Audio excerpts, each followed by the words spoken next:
बंदी छोड़ सतगुरु रामपाल जी परमेश्वर जी की जय हो। परम पिता परमात्मा सारी सृष्टि के रचनहार कुल मालिक असंख्य ब्रह्मांडों के स्वामी जगत गुरु तीनों लोकों में प्रवेश करके सबका धारण पोषण करने वाले राजा धीराज आत्माधार नाथों के नाथ देवों के देव महादेव सर्वेश्वर महेश्वर मृत्युंजय अजरो अमर आदि अनादि सनातनी प्रभु जगत पिता जगदीश्वर श्री श्री 1008 की उपाधि के वास्तविक अधिकारी अकाल मूरत सौद स्वरूपी राम वासुदेव सर्वगतम ब्रह्म परम पूज्य प्रथम पूज्य परम संत परम पुरुष परम धनी परम दयालु सत्य कबीर हक्का कबीर अल्लाहु कबीर अल्लाहु अकबर बाखबर अल्लाह ताला जगत के तारणहार जगत के मुक्तिदाता जगत के जगन्नाथ हारे के सहारे हिंदुओं के राम मुसलमानों के अल्लाह सिखों के वाहिगुरु ईसाइयों के मसीह दया के सागर दया निधि करुणा के सागर करुणा निधि स्वयंभू परिभू संकट मोचन कष्ट हरण मंगल करण दुख भंजन अविगत कबीर निर्विकार निर्विषम परमात्मा अलेख सतगुरु आदि अनादि सतगुरु असली मर्यादा पुरुषोत्तम असली राम असली कृष्ण असली घनश्याम असली मुरारी राजाओं के राजा महाराजाओं के महाराजा शहंशाहों के शहंशाह सम्राटों के सम्राट भगवानों के भगवान अल्लाहों के अल्लाह प्रभुओं के प्रभु मसीहाओं के मसीह सच्चे वाहिगुरु बाबाओं के बाबा पीरों के पीर सेठों के सेठ जगत सेठ सावड़सा सेठ सर्वगुण संपन्न अनंत कोटि कलाओं के स्वामी अनंत कोटि ब्रह्मांडों के नायक योगियों में महायोगी ध्यानियों में महाध्यानी सिद्धों में परम सिद्ध ज्ञानियों में तत्व ज्ञानी ब्रह्म ज्ञानी महाज्ञानी परम ज्ञानी सर्वश्रेष्ठ ज्ञानी विज्ञानी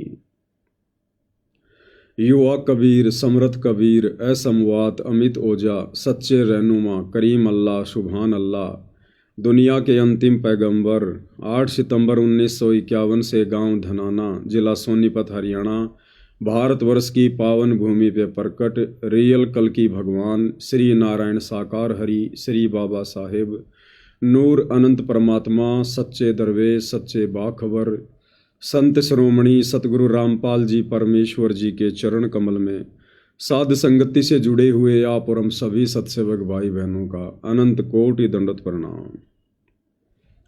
सत्साई भाई और बहनों, बहुत बड़ी दया बहुत बड़ी मेहर पूज्य गुरुदेव भगवान की परमेश्वर रामपाल जी की, जिनके शुभ आशीर्वाद से विशेष आशीर्वाद से आप और हम सभी साध संगति से जुड़े हुए सत्सेवक भाई बहन अपनी आत्मा के कल्याण हेतु भक्ति मार्ग पर हर प्रकार से मर्यादाओं में रहते हुए संघर्ष करते हुए निरंतर इस सतभक्ति मार्ग पर प्रयासरत हैं, निरंतर आगे की ओर बढ़ रहे हैं।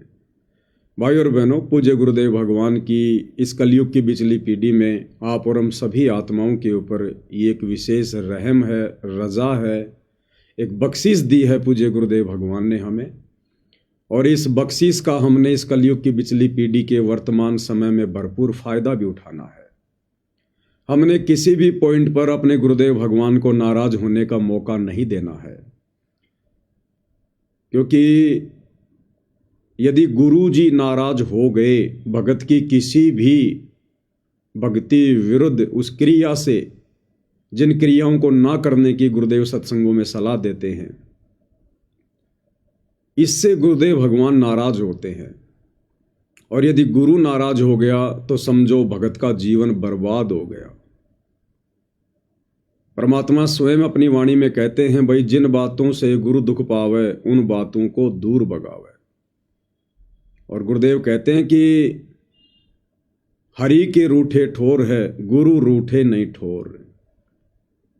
तो भाई और बहनों, अब इस कलयुग की बिचली पीढ़ी में और सन 1994 से पूज्य गुरुदेव भगवान परमेश्वर रामपाल जी ने जो अमर ज्ञान जो तत्व ज्ञान इन्हीं धर्मशास्त्रों से, पांचवें वेद सूक्ष्म वेद से दिखा दिखाकर जो हमें बताया है, समझाया है, हमारे जहन में इस तत्व ज्ञान को उतार दिया है, अब हमने किसी भी पॉइंट पर गुरुदेव भगवान को तनिक भी नाराज होने का मौका नहीं देना है।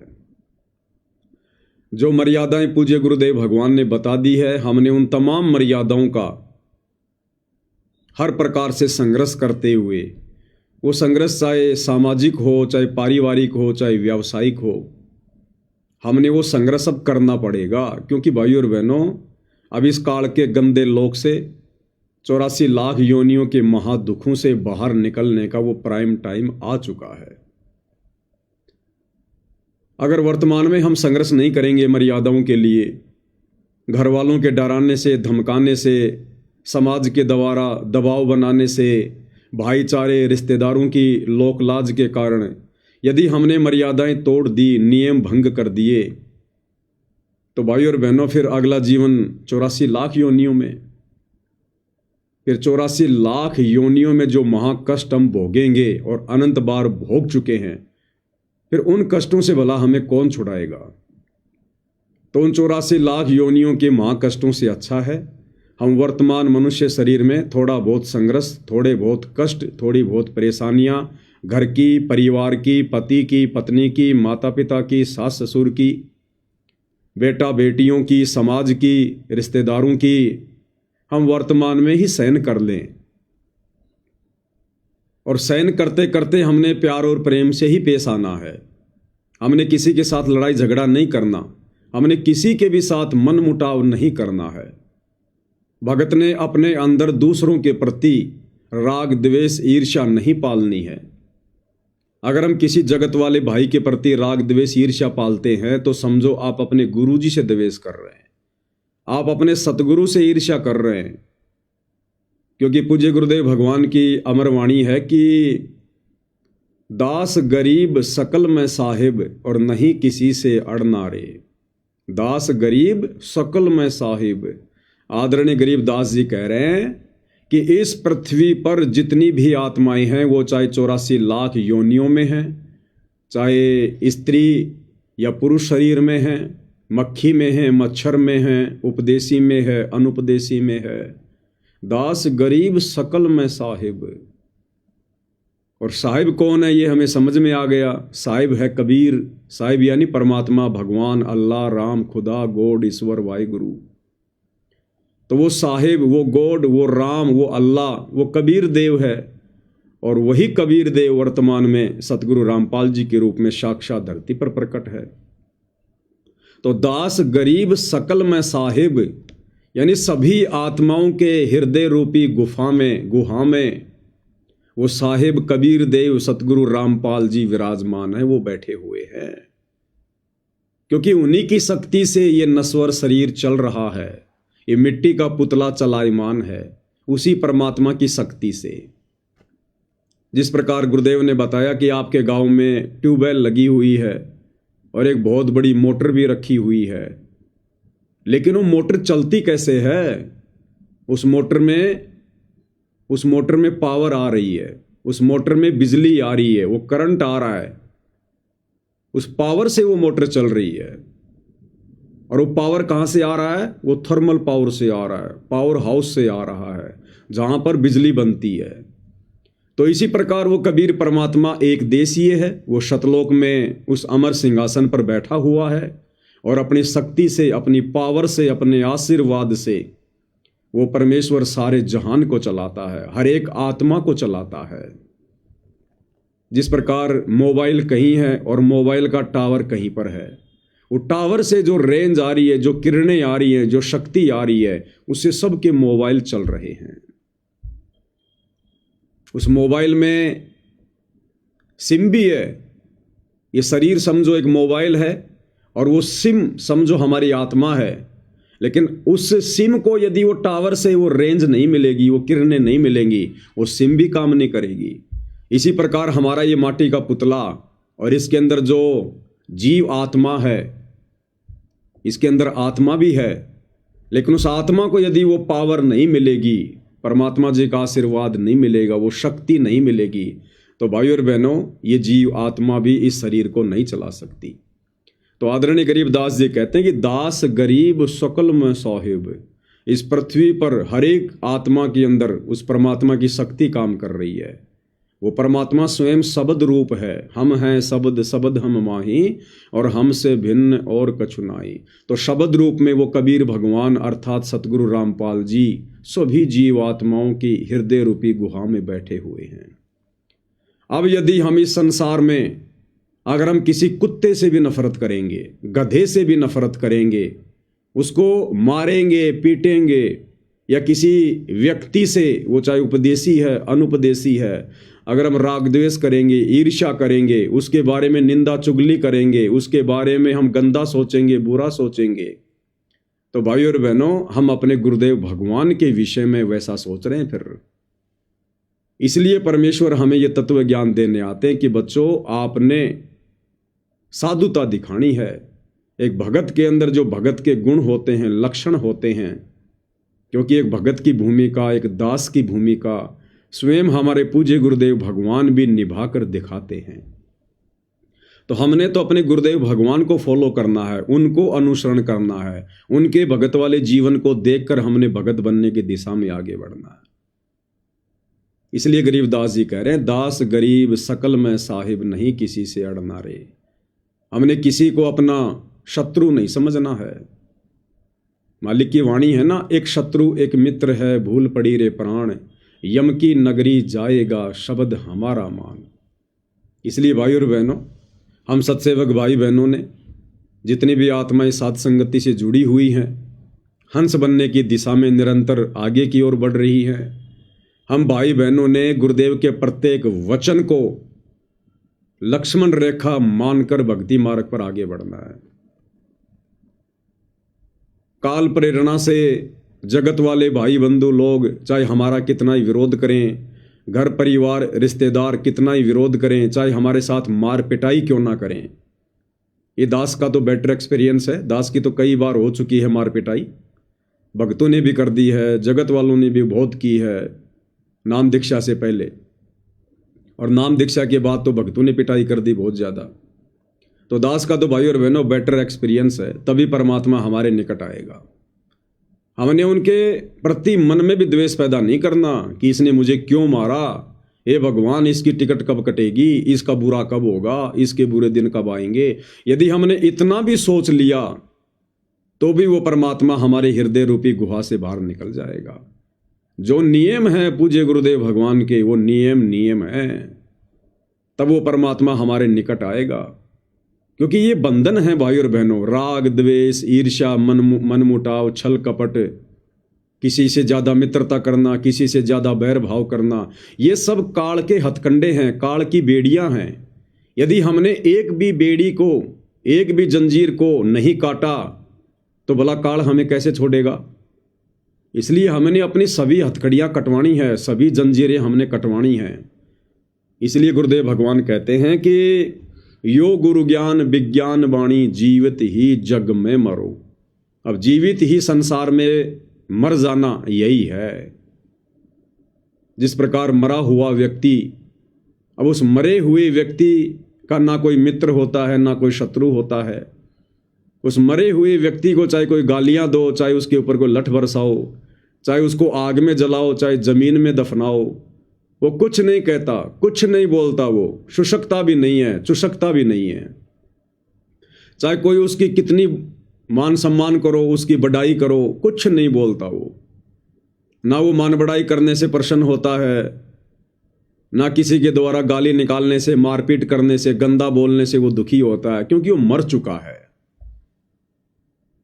और साधु संतों को जीवित ही मरने की शिक्षा उनके सतगुरुदेव भगवान दिया करते हैं।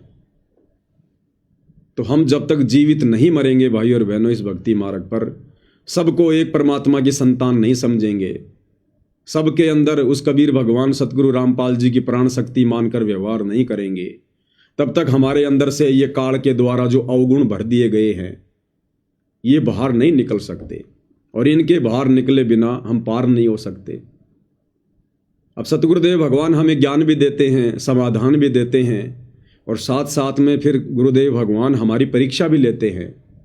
कई बार परमात्मा जानबूझकर ऐसी परिस्थितियां पैदा कर देता है भगत के सामने, वो भगत की परीक्षा का समय होता है। उस समय भगत ने भगतपना दिखाना चाहिए, साधुता दिखानी चाहिए, संत ना छोड़े संतता, चाहे कोटिक में लया संत। तो भाई और बहनों, ये इस प्रकार की बहुत सारी परीक्षाएं आप और हमारी होंगी। कुछ परीक्षाएं हमारे संस्कारों के कारण होंगी, जिनको हमने गुरुदेव के ज्ञान को आधार बनाकर, साधुता का परिचय देकर, आधीन भाव दिखाकर हमने स्वयं ही उसको काटना है। और कुछ परीक्षाएं जानबूझकर पूज्य गुरुदेव भगवान भी लेंगे हमारी। तो हमने तो हर प्रकार से और इस पृथ्वी लोक पर हर दिन अपनी परीक्षा का दिन समझकर, परमात्मा ने इस दास से पहले भी बुलवाया था कि भाई और बहनों, यदि हमने इस सतभक्ति मार्ग पर सफल होना है तो दो बातें हमने गांठ बांध लेनी है।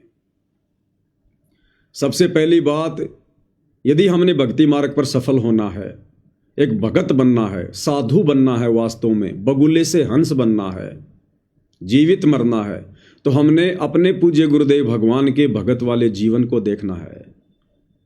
यदि हम किसी और भगत के जीवन को देखकर चलेंगे, हम कभी भी सफल नहीं हो पाएंगे।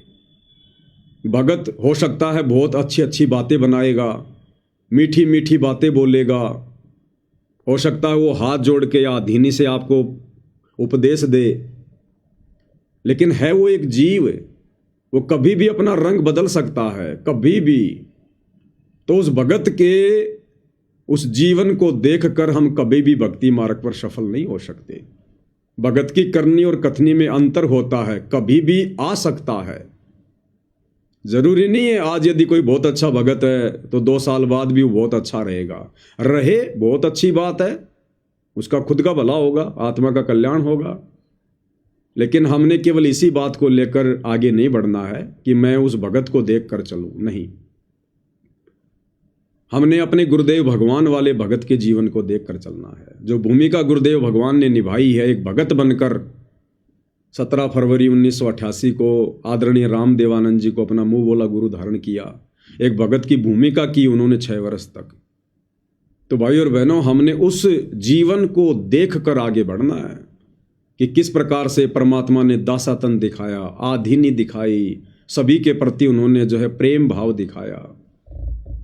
पूज्य गुरुदेव भगवान गांव गांव जाया करते थे पाठ करने के लिए, गांव गांव जाते थे सत्संग करने के लिए सन 1994 से। और गुरुदेव भगवान के साथ में लोग उनको ना पहचान कर, आम व्यक्ति मानकर, काल प्रेरणा से कैसी कैसी बदतमीजियां किया करते थे, उनका उपहास उड़ाया करते थे, भला बुरा कहा करते थे, गालियां तक निकाला करते थे, डड़े तक मारा करते थे। बहुत सारे भगत भाई बहनों को गुस्सा आ जाता था, लेकिन गुरुदेव भगवान यही कहते थे कि नहीं नहीं, ये हमारे ही भाई बहन हैं, हमने किसी भी बात का प्रत्युत्तर नहीं देना है, ये काल प्रेरणा से ऐसा कर रहे हैं, तुम भी तो पहले ऐसे ही थे। गुरुदेव भगवान हमें समझाते हैं कि बच्चों, तुम भी तो पहले ऐसे ही थे, इस परमात्मा की शरण में आने से पहले। जब इनको समझ में आएगी तो ये भी हाथ जोड़ते हुए आएंगे, माफी मांगेंगे ये। तो गुरुदेव ने बताया कि हमने इनके साथ में प्रेम भाव से ही पेश आना है, प्रेम भाव से। और पूज्य गुरुदेव जी का जो छोटा लड़का है मनोज, उसने अपना इंटरव्यू दिया और उस इंटरव्यू में उसने क्या बताया। जब गुरुदेव गांव गांव जाते थे पाठ करने, सत्संग करने, लोग कैसा उनके साथ दुर्व्यवहार करते थे और गुरुदेव भगवान क्या शिक्षा दिया करते थे। तो ये चीजें काफी मतलब ये चीजें चली स्टार्टिंग में। तो ये चीजें चलने के बाद गुरु जी के फिर हजारों में संख्या हुई, भक्तों के नाम दीक्षा लगे, फिर लाखों में संख्या हुई, आज करोड़ों में संख्या है गुरु जी। इसके बीच में एक बात और बताना चाहूंगा, जब गुरु जी शुरू में स्टार्टिंग का संघर्ष करते थे उस समय पे हमने देखा है तो गुरु जी सत्संग कर रहे हैं, गाँव में शरारती तत्व होते हैं, वो क्या करते हैं, गुरु जी सत्संग कर रहे हैं, बाहर बैठे भाई आंगन में बाहर, तो क्या करते हैं, शरारती तत्व ऊपर से पत्थर फेंकते, शरारती तत्व पत्थर फेंकते, वो डिस्टर्ब करते ज्यादा से ज्यादा। तो वो बताते जो श्रद्धालु बैठे जी ऐसे ऐसे, तो गुरु जी तब भी यही बोलते थे, बोले बेटा पहले तुम भी ऐसे थे। जो श्रद्धालु बैठे तो बोला तुम भी ऐसे ही थे पहले, जब तक तुमको ज्ञान समझ में नहीं आया है, तो तुम भी यही सोचते थे हमारे बारे में, यही चीजें करते थे। और जब वो समझ जाएंगे, वो भी तुम्हारे भाई हैं, अगर वो भी उनको भी जब ये ज्ञान समझ में आ जाएगा, वो भी तुम्हारी तरह बैठेंगे यहाँ के। अच्छा, मतलब किसी प्रकार से विरोध नहीं करते थे? विरोध नहीं करते थे गुरुदेव जी, बिल्कुल ये नहीं कहते थे भाई उनको कहो जाके बोलो या ना, गुरु जी मना कर देते, नहीं नहीं, उनको अपना काम करने दो, मैं अपना काम कर रहा हूँ। अच्छा, अब भक्तों को थोड़ा गुस्सा होता, जो ऐसे कैसे कर दिया, ऐसे कैसे वो कर रहे हैं, मतलब तो गुरुजी मना कर देते, नहीं नहीं झगड़ा नहीं करना है, वो अनजान है, उनको ज्ञान नहीं है अभी इस चीज का। तो ये चीजें काफी बार हुई। और ये एक चीज और देखने को मिली, ये एक जगह नहीं कई जगह हो जाती थी। तो उसके बाद वही जो पत्थर फेंकते थे, पता नहीं होता पत्थर फेंक के भागे, वो आके बताते थे जब उनको समझ में आती थी। फिर वो सत्संग पता लग गया उनको, सत्संग कहीं सुना, तब आके मैंने खुद देखा है गुरुजी के आगे हाथ जोड़ते हुए, बोला जी हमें माफ कर दो। गुरुजी बोले क्या हो गया भाई? बोला जी हम आप आते थे ना हमारे इस गाँव में, हम पत्थर फेंका करते आपके ऊपर। आज वो हाथ जोड़े बैठे थे गुरुदेव जी के आगे, और गुरुदेव जी उनको उठकर गले लगा रहे हैं। गुरुजी कोई बात नहीं, मैं कोई बात नहीं बेटा, आज आपको समझ में आ गई ये चीजें, तो आज हमारे साथ लग के आप परमात्मा का ज्ञान हो गया आपको। वो रोते, मैंने रोते हुए देखा उनको कि जी हमसे बहुत बड़ी गलती हो गई। क्यों? उनको तो ज्ञान समझ में आ गया, भक्ति समझ में आ गई थी कि एक संत को सताने का, दुख देने का क्या दर्द होता है। और गुरुजी फिर भी माफ करते, कोई बात नहीं बेटा, आप भी हमारे बच्चे, उस समय तुम अनजान थे, आज आपको ये चीजें समझ में आ गई, ज्ञान समझ में आ गया। बहुत कठिनाइयों से दौर गुजरा है वो गुरुजियों ने, बहुत संघर्ष। तो भाई और बहनों, पूज्य गुरुदेव भगवान का छोटा लड़का मनोज इंटरव्यू दे रहा है, और एक अभिषेक शर्मा नाम का लड़का इंटरव्यू ले रहा है, जो सा न्यूज चैनल में रिपोर्टिंग करता है। सारी बातें इन लोगों को पता है, दोनों बैठकर प्रवचन दे रहे हैं, उपदेश दे रहे हैं, भक्तों को समझा रहे हैं। और कल परसों हरियाणा के भिवानी के खरककला गांव में जो घटना घटित हुई, सतलोक आश्रम के भक्तों ने, सेवादारों ने जिस प्रकार से गांव के लोगों को मारा है, पीटा है, पत्थरों से, लाठी डंडों से, उन पीटने वालों में ये इंटरव्यू लेने वाला अभिषेक शर्मा नाम का भगत भी था। ये अभिषेक शर्मा उन गांव वालों को पत्थरों से मार रहा है, लात घूंसों से मार रहा है। और भगत समाज को मनोज का इंटरव्यू लेते हुए क्या शिक्षा दे रहा है, क्या बातें हो रही हैं कि जब गुरुदेव गांव गांव जाते थे, लोग उनके ऊपर पत्थर बरसाया करते थे, गुरुदेव कुछ नहीं कहा करते थे, उनका कोई विरोध नहीं करते थे। और गुरुदेव के कुछ भगत कहते थे जी इन्होंने ऐसे क्यों कर दिया, ये कर दिया। जब वो गुस्सा करते थे तो गुरुदेव अपने भक्तों को मना करते थे कि नहीं भाई, ये भी तुम्हारे भाई बहन हैं, तुम भी तो पहले ऐसे ही थे जब तक तुम्हें ज्ञान समझ में नहीं आया। भाई जब इनको ज्ञान समझ में आएगा तो ये भी फिर भगत बन जाएंगे। और फिर मनोज कह रहा है कि मैंने अपनी आंखों से देखा है, फिर वही लोग जो गुरुजी के ऊपर पत्थर बरसाया करते थे, गालियां निकाला करते थे, फिर गुरुजी के चरणों में आकर रोया करते थे, माफ़ी मांगा करते थे कि जी हमें माफ़ कर दो, हम वही दुष्ट हैं जो आपके ऊपर हम पत्थर बरसाया करते थे। और अब क्या हो गया, भगत समाज को दोनों बैठकर शिक्षा दे रहे हैं। इसलिए भाई और बहनों, इन आश्रम वालों की किसी भी शिक्षा का कोई असर भगत समाज पे नहीं हो रहा, क्योंकि इनके अंदर तो राग द्वेष ईर्ष्या भरी हुई है। ऊपर से ये साधु बनने का दिखावा करते हैं, भगत बनने का ढोंग करते हैं, तो कैसे इनके शब्दों का भगत समाज पे असर होगा। तो कल दास लाइव आया था, वीडियो बनाया था, आपको दिखाया था किस प्रकार से वो अभिषेक शर्मा नाम का लड़का उन गांव वालों को पत्थरों से मार रहा है, लात घूंसों से मार रहा है, और यहां बैठकर भगत समाज को शिक्षा दे रहा है साधुता की।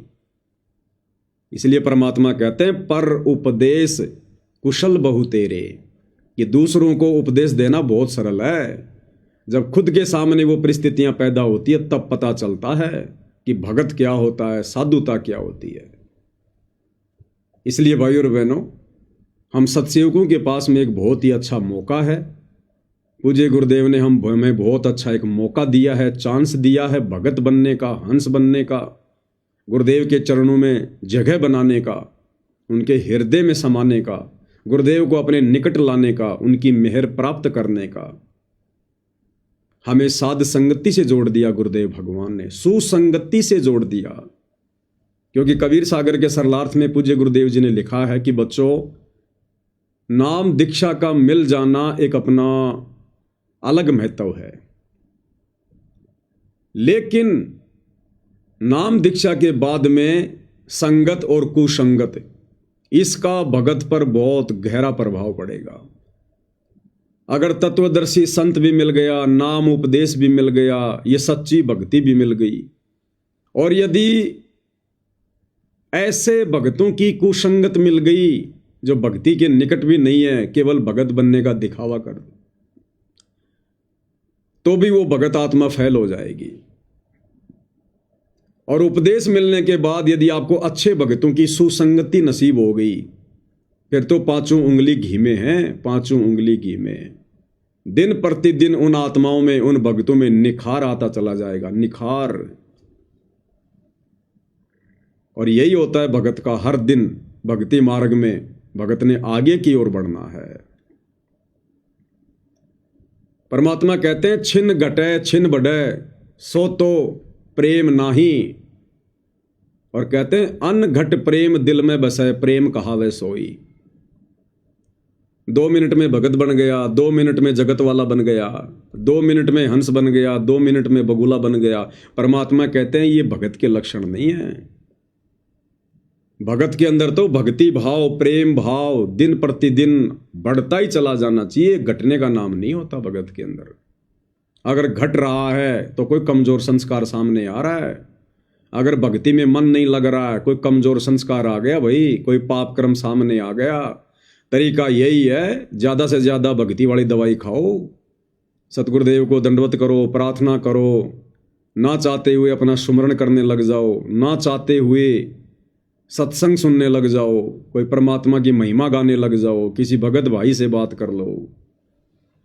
यही उपाय है, दूसरा कोई उपाय नहीं है। तो भाई और बहनों, हमने किसी भगत के भगत वाले जीवन को देखकर नहीं चलना है।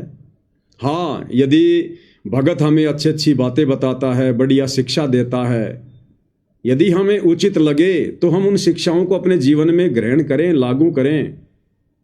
लेकिन उस भगत को ही देखकर चलना कि भगत मुझे खाई में ले जा रहा है तो मैं जा रहा हूं, भगत मुझे कुएं में ले जा रहा है तो मैं जा रहा हूं, वो फिर कुसंगति हो जाएगी, वो फिर देखा देखी हो जाएगी, भेड़ चाल हो जाएगी, और फिर वो कारण भगत के लिए भक्ति में बाधक बनेगा, नाशक बनेगा। और यदि हम अपने पूज्य गुरुदेव भगवान के भगत वाले जीवन को देखकर चलेंगे तो भाई और बहनों, यदि हम आंख बंद करके यदि फॉलो करेंगे, हमें कहीं कोई नुकसान नहीं होगा। क्योंकि गुरु केवल अपने भगत का मार्गदर्शन करता है, कुमार्गदर्शन नहीं कर सकता गुरु कभी भी अपने भगत का, अंधेरे में भी। इसलिए अपने गुरुदेव भगवान के ऊपर ब्लाइंड फेथ करके, अंधविश्वास करके हम उनके लीलामयी भगत वाले जीवन को फॉलो करें, जिससे हमें सब कुछ मिलेगा। तो साधुता, आधीनी भाव, दासातन, ये पूज्य गुरुदेव ने भगत का प्रथम लक्षण बताया, प्रथम लक्षण। परमात्मा कहते हैं, आधीनी के पास है पूर्ण ब्रह्म दयाल, मान बढ़ाई मारियो बेअदबी सिरकाल। आधीन भगत के पास में पल पल सतगुरु रहता है, उसकी मेहर रहती है। ये एक परमात्मा ने ऑटोमेटिक एक सिस्टम बना रखा है भाई और बहनों, एक ऑटोमेटिक सिस्टम बना रखा है परमात्मा ने। जैसे गाड़ी बनाने वाली कंपनी ने ऑटोमेटिक सिस्टम बना रखा है। यदि आप ब्रेक के ऊपर पैर रखोगे तो गाड़ी रुकेगी रुकेगी, यदि आप एक्सीलेटर के ऊपर पैर रखोगे तो गाड़ी आगे को बढ़ेगी बढ़ेगी। ये नियम बना रखा है एक। इसी प्रकार सतगुरुदेव भगवान ने सारी सृष्टि का, भक्ति का एक नियम बना रखा है। एक फल का भी गुरुदेव ने नियम बना रखा है। एक बीज के अंदर परमात्मा ने नियम डाल दिए और गुण डाल दिए कि ये बीज मान लो गेहूं का है, आम का है, अमरूद का है, उसको कैसे जमीन में डालेंगे, कैसे उसकी सिंचाई करेंगे तो वो प्रफुल्लित होगा ही होगा। एक बच्चा कैसे पैदा होगा, 9 महीने बाद में कैसे वो माँ के गर्भ से बाहर आएगा, वो आएगा ही आएगा। वो परमात्मा ने एक नियम बना रखा है। परमात्मा सिर में दर्द नहीं लेता, मालिक ने सारी सृष्टि के नियम बना रखे हैं। अब यदि हम उन नियमों को तोड़ेंगे, नियमों को भंग करेंगे, तो भाई और बहनों हम फिर उस भक्ति मार्ग में सफल नहीं हो पाएंगे, क्योंकि इस भक्ति का भी गुरुदेव ने एक नियम बनाकर छोड़ रखा है। आप और हमें गुरुदेव ने सृष्टि रचना सुना दी, पुस्तकों से दिखा दिया, पढ़ा दिया, सत्संग कर दिए, साथ में गुरु ने हमें गुरु मर्यादा दे दी, एक नियम बना के दे दिया हमारे को गुरुदेव भगवान ने। गुरु 24 घंटे हमारे पास में नहीं रहेगा, डंडा लेके नहीं बैठा रहेगा कि तू ये क्या कर रहा है, तू ये नियम तोड़ रहा है, नहीं। गुरुदेव ने हमें जानकारी दे दी, गुरुदेव ने हमें भक्ति दे दी, नियम मर्यादाएं दे दी। अब यदि हम उन नियमों में रहकर, गुरु के भक्ति वाले संविधान में रहकर आगे बढ़ेंगे तो हम भक्ति मार्ग का लाभ उठा सकते हैं, अन्यथा नहीं उठा सकते। गुरु 24 घंटे आपके पीछे पीछे नहीं घूमेगा। एक गाड़ी बनाने वाली कंपनी ने आपको गाड़ी दे दी, गाड़ी को कितनी स्पीड में चलाना है, कैसे चलाना है, ये सारे सब कुछ मैनुअल दे दिए। सरकार ने हमें रोड बना के दे दी, रोड पर सरकार ने जगह जगह जो है होर्डिंग लगा दिए कि आगे घुमाव है, आगे ब्रेकर है, यहाँ पर आपने 60 की स्पीड से चलना है। यदि हम उन नियमों को तोड़ेंगे तो भाई और बहनों नुकसान हम खुद ही उठाएंगे। ना तो वो रोड बनाने वाली कंपनी गाड़ी में आपके पास बैठी रहेगी, ना वो गाड़ी बनाने वाली कंपनी का मालिक आपके पास में बैठेगा। उन्होंने तो जो वस्तु थी आपको दे दी और नियम दे दिए। अब यदि आपने सुरक्षित अपना काम करना है, अपने घर पर पहुंचना है, तो नियम और मर्यादा में रहकर आपने गाड़ी चलानी पड़ेगी। इसी प्रकार ये भक्ति रूपी गाड़ी गुरुदेव भगवान ने हमें दे दी है, नियम और मर्यादा बता दी, सावधानियां बता दी। अब यदि हमने सुरक्षित अपने घर सतलोक पहुंचना है तो हमने इन तमाम नियमों को, मर्यादाओं को फॉलो करना पड़ेगा, अन्यथा हम कभी भी सतलोक नहीं जा पाएंगे, कभी भी यही गाड़ी धक्के मारती रहेगी। इसलिए भाई और बहनों, साधुता, आधीनी, ये परमात्मा ने भगत का प्रथम लक्षण बताया है।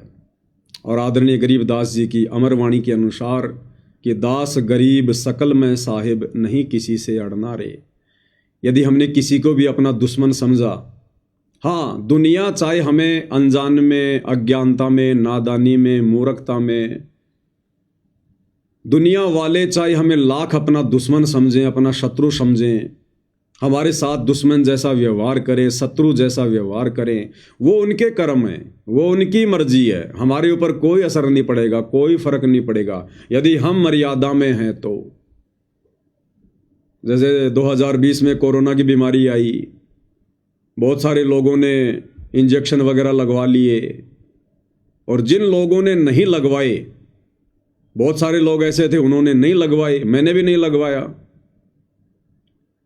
तो जो लोग ज़्यादा डरे हुए थे, जिन लोगों ने इंजेक्शन लगवा लिए थे, वो जब कभी कभार ऐसे लोगों से मिलते थे जिन लोगों ने इंजेक्शन नहीं लगवा रखे थे, तो इंजेक्शन लगवाए हुए लोग डर कर कहते थे कि भाई तूने क्यों नहीं लगवाया इंजेक्शन? अरे भैया मैं तो तेरे पास में नहीं बैठूंगा, इंजेक्शन लगवा, तू मुझे संक्रमित कर देगा। और जिसने इंजेक्शन नहीं लगवाया वो क्या कहता था कि भाई तूने तो लगवा रखा है ना। अरे मैंने नहीं लगवाया, लेकिन तूने तो लगवा लिया, तो तेरा तो बचाव होना चाहिए, फिर तू क्यों डर रहा है?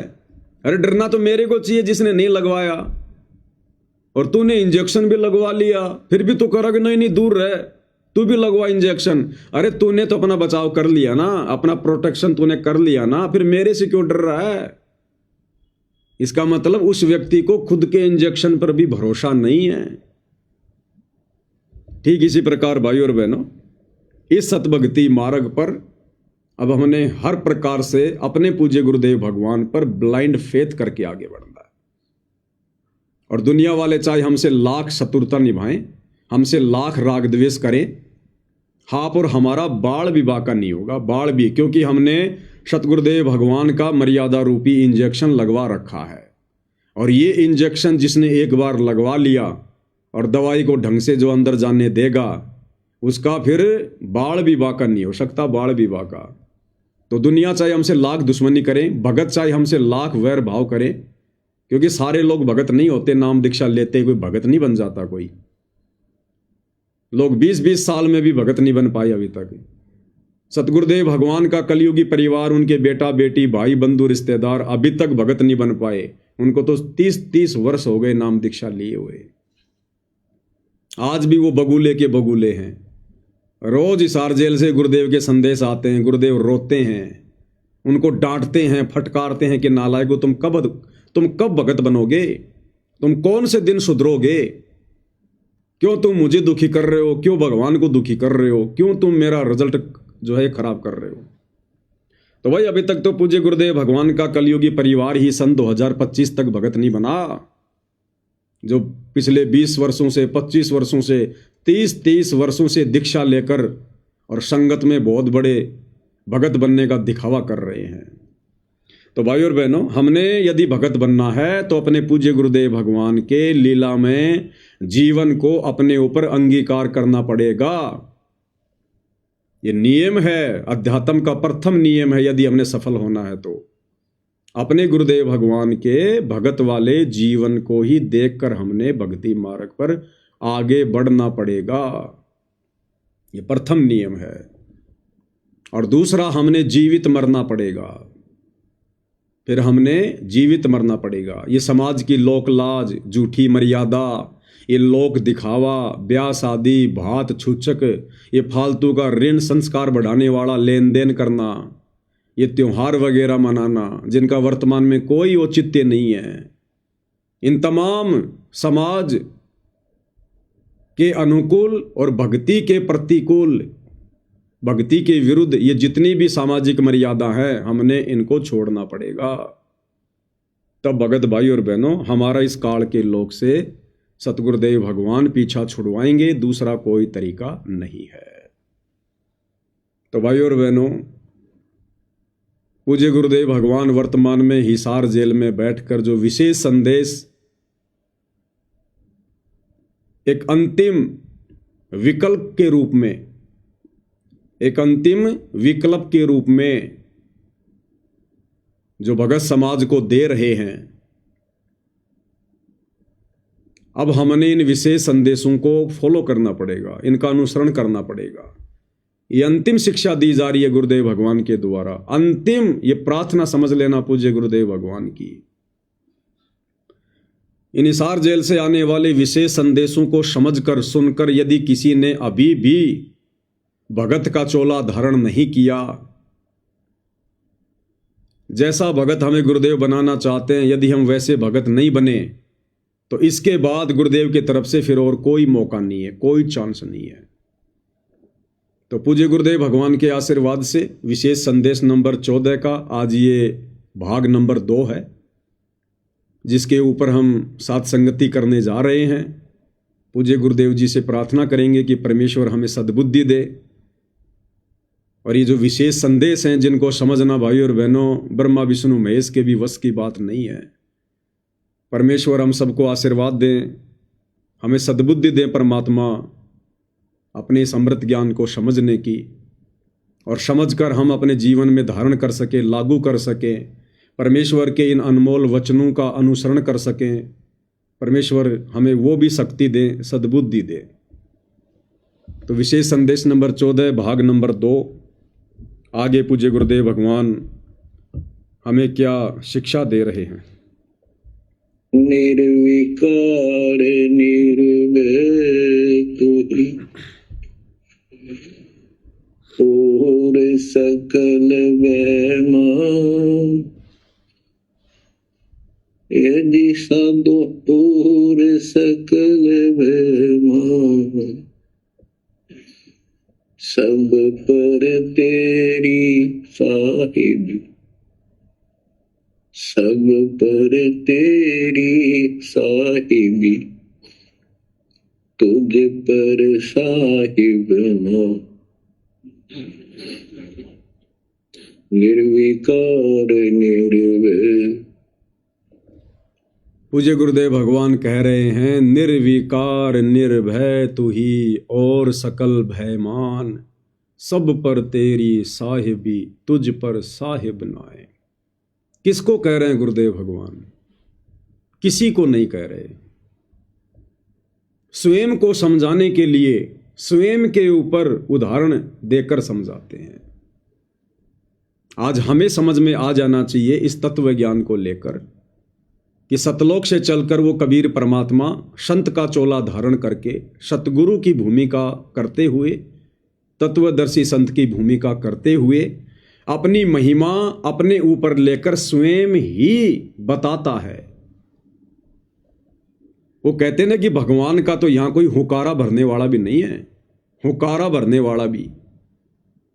जैसे एक व्यक्ति किसी को कोई कहानी सुना रहा है, दूसरा व्यक्ति उसका हुकारा भरता है, हाँ तो ये जो अनमोल ज्ञान, तत्व ज्ञान परमात्मा स्वयं चलकर शतलोक से लेकर आते हैं हम काललोक में फंसी आत्माओं को समझाने के लिए, इस सत्य ज्ञान का तो कोई हुकारा भरने वाला भी इस पृथ्वी पर नहीं होता है, क्योंकि इस परमेश्वर के अलावा ये तत्व ज्ञान, ये सृष्टि रचना का ज्ञान किसी के पास नहीं होता है। 650 साल पहले जब कबीर परमेश्वर काशी के बनारस में आए थे और बहुत वर्षों उपरांत जब परमेश्वर जी ने काशी में भंडारा दिया था 18 लाख लोगों को, तो भाई और बहनों पूरे हिंदुस्तान से, और उस समय हिंदुस्तान कितना बड़ा था, गढ़गजनी, इराक, ईरान, ये तुर्किस्तान, अफगानिस्तान, पाकिस्तान, काबुल, ये कंधार, नेपाल, भूटान, बांग्लादेश, ये सब हमारे भारत देश का हिस्सा था पूरा का पूरा। तो पूरे हिंदुस्तान से, पूरे भारत देश से 18 लाख साधु संत महात्मा हर पंथ के काशी में जमा हो गए थे। और उस समय भाई और बहनों कबीर परमात्मा जी ने स्वयं अपना दूसरा रोल बनाया केशव बंजारे का, और 8 पहर तक, एक पहर 3 घंटे का होता है, 8 या 24 घंटे कबीर परमात्मा ने अपने दूसरे रूप केशव बंजारे वाले रूप में सवाल किए, प्रश्न किए, और कबीर जी ने 24 घंटे तक जवाब दिए, सत्संग किया 24 घंटे तक। यानी जो बातें कबीर परमात्मा हमें यहां आकर बताना चाहते हैं, उन बातों के तो यहां कोई सवाल करने वाला भी नहीं है। वो 18 लाख साधु संत महात्मा थे जो अपने आप को ज्ञानी, ध्यानी, महाज्ञानी समझते थे, लेकिन किसी की सुरती भी नहीं थी। इसलिए परमात्मा ने स्वयं दूसरा रूप बनाया केशव बंजारे का, और एक रूप में सवाल कर रहे हैं, दूसरे रूप में जवाब दे रहे हैं। तो वर्तमान में भाई और बहनों बड़े सौभाग्य से हमें वही कबीर परमेश्वर सतगुरु रामपाल जी के रूप में नसीब हैं, प्राप्त हैं। तो इस परमेश्वर ने अपने द्वारा रची गई सृष्टि का, इस अध्यात्म का, शास्त्र अनुकूल सत भक्ति मार्ग का ज्ञान सतलोक से चलकर स्वयं ही आकर बताना पड़ता है।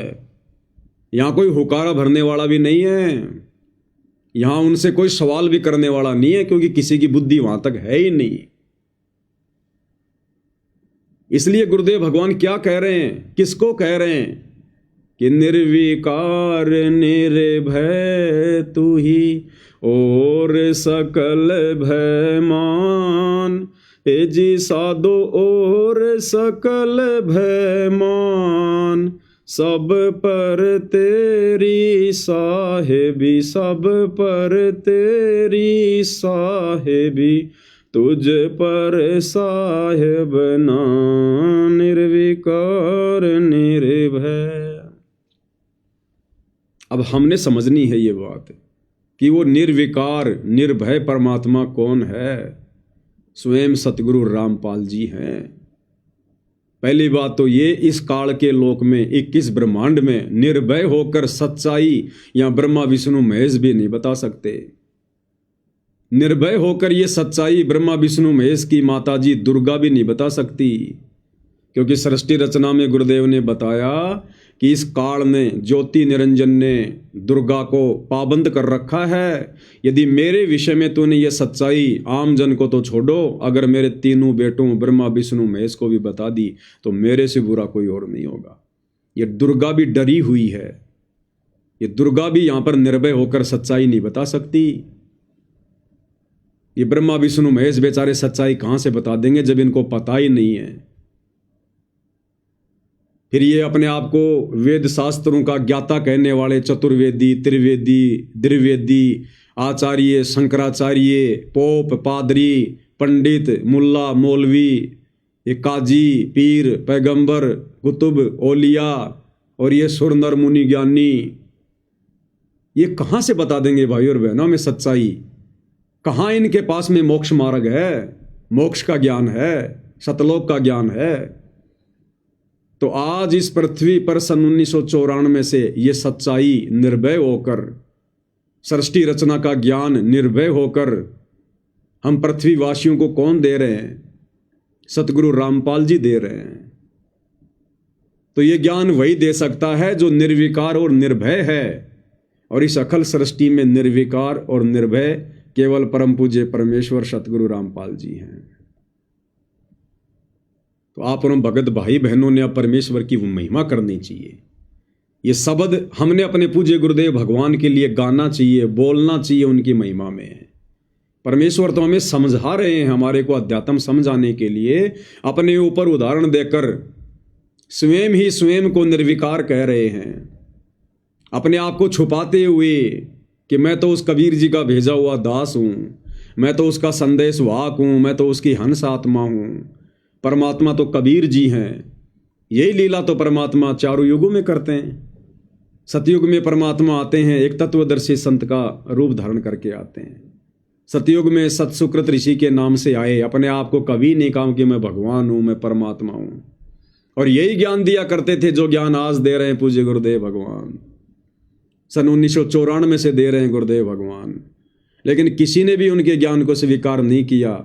मनु जैसे उन तथाकथित विद्वानों ने परमात्मा का नाम ही बदल दिया, वामदेव, वामदेव नाम रख दिया कबीर परमेश्वर जी का, यानी उल्टा ज्ञान देने वाला। त्रेता में परमात्मा मुनिंद्र ऋषि के नाम से आए, लोगों ने विरोध किया। बहुत कम आत्माएं थी जिन्होंने ज्ञान को स्वीकार किया, लेकिन अंत तक वो भी मर्यादाओं में नहीं रह पाए। द्वापर में परमात्मा करुणा में ऋषि के नाम से आए, यही सत्य ज्ञान दिया, यही सृष्टि रचना का ज्ञान दिया। अपने आप को दास कहा करते थे, परमात्मा का भेजा हुआ संदेश वाहक कहा करते थे। 650 साल पहले कलयुग के प्रथम चरण में कबीर नाम से आए और अपने आप को कभी भी नहीं कहा कि मैं भगवान हूं, मैं परमात्मा हूं। एक आध को कहा तो उन्होंने माना नहीं, और कहा कि परमात्मा तो सतलोक में रहता है, उसका सत्य पुरुष नाम है। अब क्या नाम बताए परमात्मा का, क्योंकि कबीर नाम से तो खुद आए हुए थे, गुरु बनकर भूमिका कर रहे थे। अगर ये कहें कि भाई कबीर भगवान है तो लोग मानने को तैयार नहीं, तो कहा करते थे कि सत्य पुरुष ने मुझे भेजा है, सत्य पुरुष ने।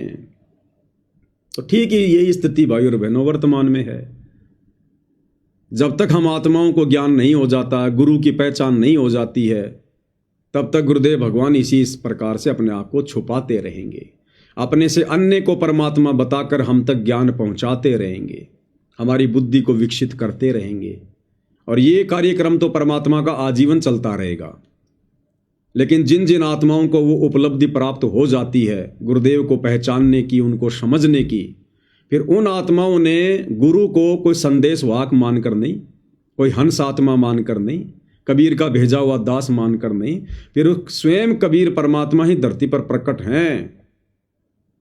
फिर इस प्रकार से हमने गुरुदेव भगवान के साथ व्यवहार करना है।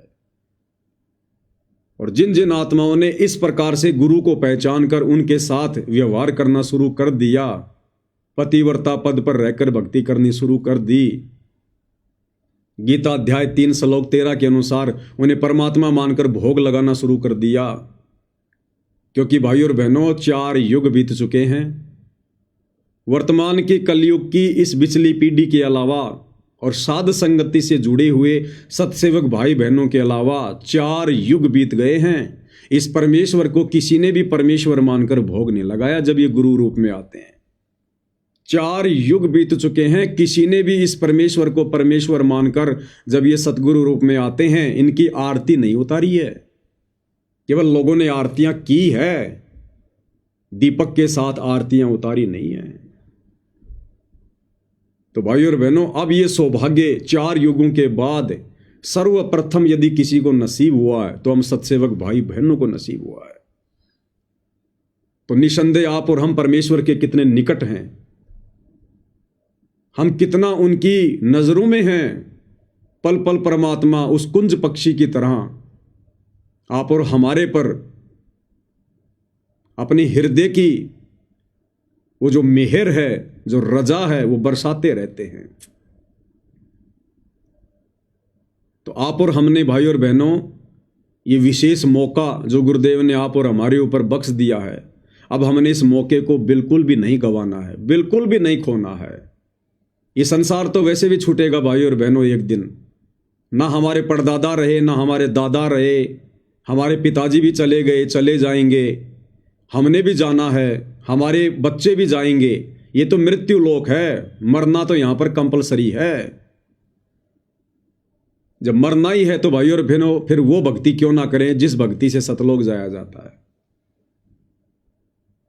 अरे आज से पहले तो लोगों को ज्ञान नहीं था, विकल्प नहीं था, कोई ऑप्शन नहीं था।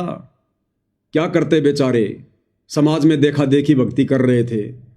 राम कृष्ण को, ब्रह्मा विष्णु महेश को, आधे अधूरे भगवानों को पूर्ण भगवान मानकर भक्ति कर रहे थे। ऑप्शन नहीं था। आज हमारे को परमेश्वर ने ऑप्शन दे दिया, विकल्प दे दिया, सच्चाई हमारी आंखों के सामने लाके रख दी, प्रमाणित कर दिया, शक और संदेह की कोई गुंजाइश नहीं छोड़ी। तो मरना तो भाई और बहनों हमने भी है, मरना तो सबने है। तो क्यों ना फिर वो भक्ति करें जो मरने के बाद सीधा हमारे को विमान में बैठाकर सतलोक लेकर जाएगी।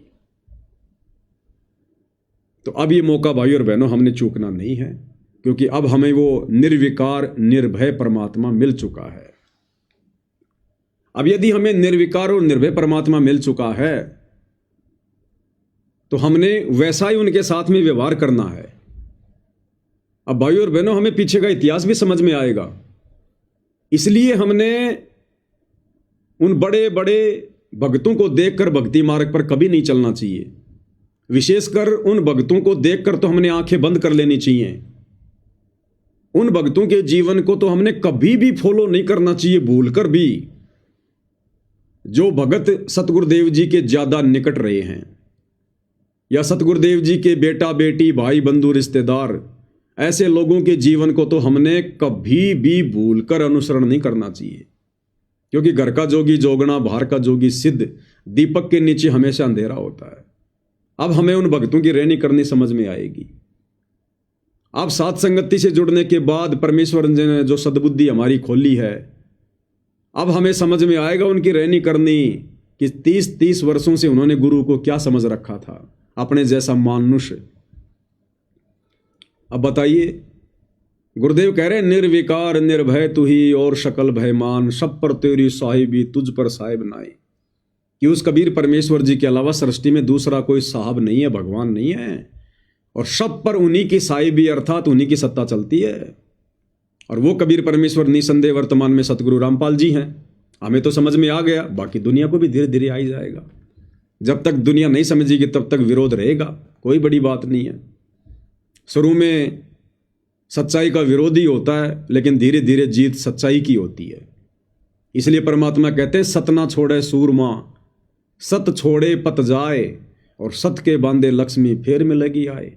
कि भगत ने कभी भी यदि उसको सच्चाई समझ में आ गई है, उसने अपने धर्म से नहीं डिगना चाहिए। सत ना छोड़े सूरमा, सत छोड़े पत जाए। यदि आपने सच्चाई का रास्ता छोड़ दिया तो आपकी भक्ति कमाई नष्ट हो जाएगी, आपका धर्म नष्ट हो जाएगा। और कहते हैं सत के बांधे लक्ष्मी फेर में लगी आए। यदि आप अपने नियम पर हैं, अपने धर्म कर्म पर है, सच्चाई पर हैं, तो वापस वही दिन पुनः आएंगे। जीत हमेशा सच्चाई की होगी। तो अब हमें समझ में आएगा भाई और बहनों कि वो निर्विकार निर्विषम परमात्मा सतगुरु रामपाल जी हैं। लेकिन क्या उनके परिवार ने, जो पिछले 30 वर्षों से भक्ति कर रहा है, वो बड़े बड़े भगत जो पिछले 20, 25, 30 वर्षों से उनके निकट रहते हैं, क्या उन्होंने अपने गुरु को कभी निर्विकार समझा, निर्भय समझा, परमात्मा के रूप में जाना? कभी नहीं। अगर सतलोक आश्रम से जुड़े बड़े बड़े परम भक्तों ने, गुरुदेव के परिवार ने गुरुदेव को निर्विकार और निर्भय परमात्मा मान लिया होता, समझ लिया होता, सारी सृष्टि का साहिब समझ लिया होता, तो भाई और बहनों, ना ही तो उस करोथा आश्रम में कभी भी उस निर्विकार परमात्मा को बचाने के लिए बॉडीगार्डों की आवश्यकता पड़ती। उन बंदूकधारियों की, उन बॉडीगार्डों की कभी आवश्यकता नहीं पड़ती। भगत ऐसी मूर्खता कभी नहीं करता। यदि अपने गुरु को परमात्मा मान लेता, निर्भय मान लेता, साहिब मान लेता, फिर वो साहिब, वो परमात्मा, वो कबीर देव जो सतगुरु रूप में आकर सारी पृथ्वी का पालन पोषण करता है, सबकी बॉडी की रक्षा करता है, सबकी सुरक्षा करता है, उस परमात्मा की सुरक्षा बंदूक हाथ में लेकर भगत कभी शौपन में भी नहीं कर सकता। हाथ जोड़ लेगा कि परमात्मा मैं तो नरक में गिरूंगा, पाप का भागी बनूंगा भयंकर, यदि मैंने ये मां गलती की तो। बरवाला आश्रम में 20-20 बॉडीगार्ड, 25-25 बॉडीगार्ड बंदूक ले लेकर गुरुदेव के आगे पीछे चलते थे। जब गुरुदेव सत्संग करते थे बरवाला आश्रम में, चारों तरफ बुलेट प्रूफ शीशों की केबिन बना रखी थी कि हमारे गुरुजी को कोई गोली ना मार दे। बुलेट प्रूफ शीशे लगा रखे थे। उसके बावजूद भी दो दो भगत जब गुरुदेव सत्संग करते थे, दोनों उन कोणों पर खड़े हो जाते थे। एक भगत तो इधर संगत की तरफ लेके बंदूक खड़ा रहता था, एक भगत इधर संगत की तरफ लेके बंदूक खड़ा रहता था। क्या समझ रखा था इन लोगों ने अपने गुरु को? अपने जैसा 2 कोड़ी का जीव, मानुष्य। और गुरुदेव ने अपने सत्संगों में क्या बताया? भाई और बहनों, ये सत्संग ही अध्यात्म की मूल है, भक्ति की जड़ है। इसलिए गुरुदेव भगवान कहते हैं कि ये कलयुग की बिचली पीढ़ी में ज्ञान आधार का मार्ग है। जिसने सत्संग नहीं सुने, नहीं समझे, वो कभी भी भक्ति मार्ग पर दृढ़ होकर आगे नहीं बढ़ सकता। अब गुरुदेव ने हमें सत्संगों में क्या बताया? पूज्य गुरुदेव भगवान कह रहे हैं कि हम उस भगवान के पुजारी हैं जो कभी मरता नहीं है।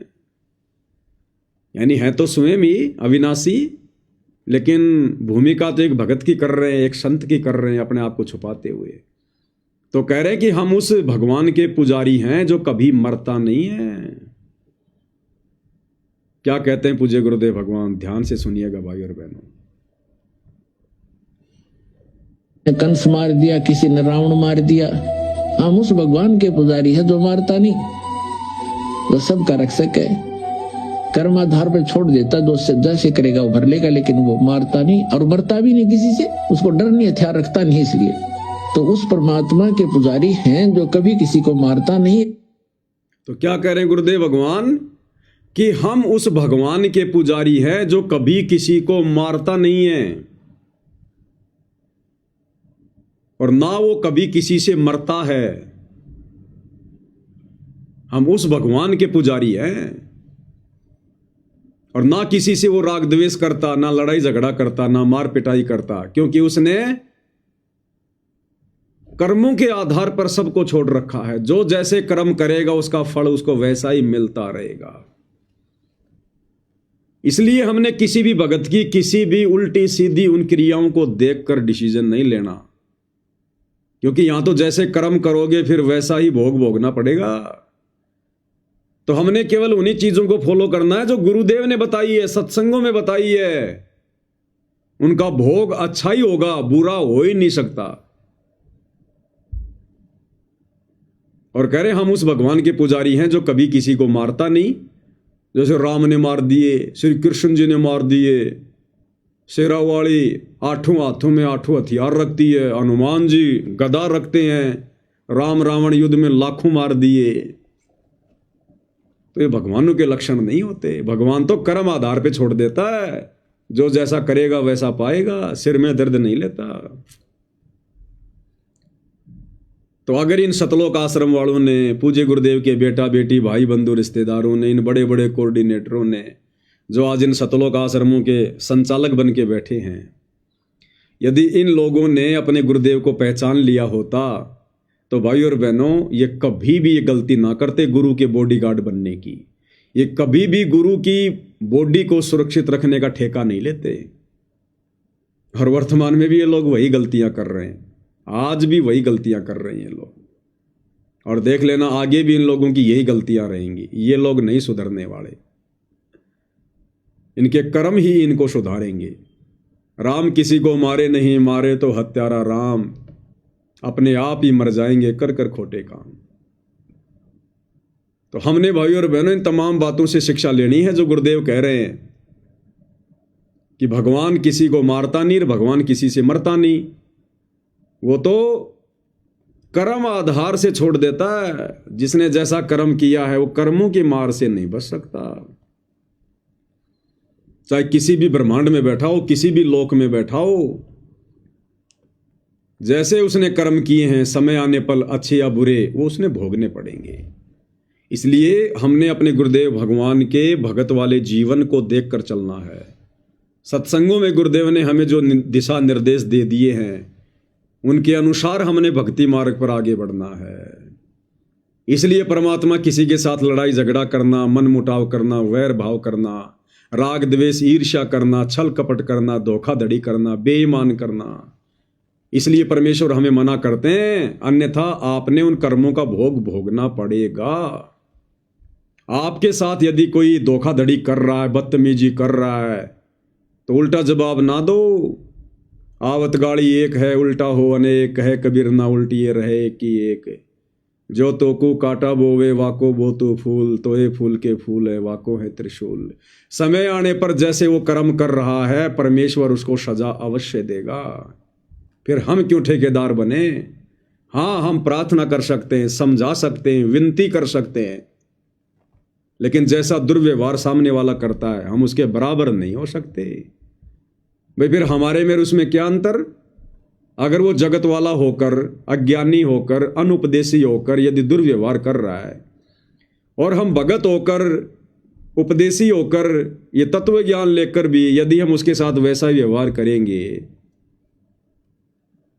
यदि हम उस पत्थर फेंकने वाले की तरफ ईंट फेंकेंगे, तो हमारे में उसमें क्या अंतर हुआ? बल्कि वो हमसे ज्यादा अच्छा है, क्योंकि वो तो इसलिए कर रहा है क्योंकि उसको ज्ञान नहीं है, और हमारे को ज्ञान होने के बावजूद भी हम उसके जैसा व्यवहार कर रहे हैं उसके साथ। तो हम तो जानवर से भी बदतर हैं, फिर भगत काहे के? इसलिए भाई और बहनों, परमात्मा हमें जीवित ही मरने की सलाह देते हैं। और फिर हमारा रक्षक, हमारा गुरु, यदि हम उनके इस प्रकार से वचनों पर चलेंगे, नियमों पर चलेंगे, मर्यादाओं में रहकर भक्ति करेंगे, जब इतना दृढ़ विश्वास करेंगे उनके वचनों पर, फिर परमात्मा हमारा बाल बाका होने देगा क्या? अरे प्रहलाद भगत ने त्रेता युग में विश्वास किया था अपने भगवान पर। उसके बाप हिरण्यकश्यप ने 84 बार उसके साथ में दुर्व्यवहार किया, 84 प्रकार की यातनाएं दी उसको। कभी पहाड़ से फिकवाया, कभी गरम गरम तेल के उस कढ़ाई में डाला, कभी जंगल में सर्पों के बीच में डलवा दिया, कभी आग में जलाने का प्रयास किया, मार पिटाई करी। 84 प्रकार से भगत प्रहलाद को उसके पिता ने त्रेता युग में जान से मारने की कोशिश की, लेकिन भगत प्रहलाद ने विश्वास किया उस परम शक्ति पर, परम सत्ता पर, जो कि उस समय उसके गुरु रूप में भी नहीं था। उसको पता भी नहीं था कि भगवान कौन है। पूर्व जन्म के संस्कार से विष्णु जी को परमात्मा मानकर ओम विष्णु देवाय नमः, ओम विष्णु देवाय नमः, नारद को अपना गुरु धारण कर रखा था। उसके बावजूद भी उसके विश्वास को देखकर और उसके पूर्व जन्म के मजबूत संस्कारों को देखकर परमात्मा ने पल पल रक्षा की। पल पल जिस हिरण्यकश्यप से त्रेता युग में पूरी पृथ्वी कांपती थी, तो वर्तमान में तो भाई और बहनों साक्षात वो पूर्ण ब्रह्म परमात्मा जो नरसिंह रूप धारण करके आया था भगत प्रहलाद को बचाने, आज सतगुरु रामपाल जी के रूप में धरती पर साक्षात प्रकट है। और सबसे बड़ी बात, हम उनकी शरण में, वे हमारे पूज्य गुरुदेव भगवान हैं। तो भाई और बहनों, हमने तो जो विधि गुरुदेव भगवान ने बताई है, जो मर्यादा बताई है, भगत के जो लक्षण बताए हैं, बस हमने उन पर खरा उतरना है। बाकी काम पूज्य गुरुदेव भगवान का है। परमात्मा कहते हैं, जय हमरा भगत पछोड़ी होई, तो हमरा नाम न लेवे कोई। अगर मेरे भक्ता पर आपत्ति आ गई तो मेरा नाम कौन लेगा? संसार में भक्ति कौन करेगा? तो परमेश्वर पल पल रक्षा करेगा, पल पल, यदि हमें विश्वास है तो। लेकिन करेगा मर्यादित भक्तों की। मर्यादा तोड़ के चाहे कितना विश्वास करके बैठ जाना, मर्यादा तोड़ के चाहे कितना विश्वास करके बैठ जाना, कोई बचाव नहीं होगा। जिस प्रकार गुरुदेव भगवान ने बताया कि विश्वास करके और गधे के नीचे बाल्टी लेके बैठ जाओ, कभी भी दूध की नहीं भरेगा, वो मूत की भर सकता है, दूध की नहीं भरेगा। तो विश्वास, लेकिन विश्वास भी वही करो जहां पर सत्यता हो।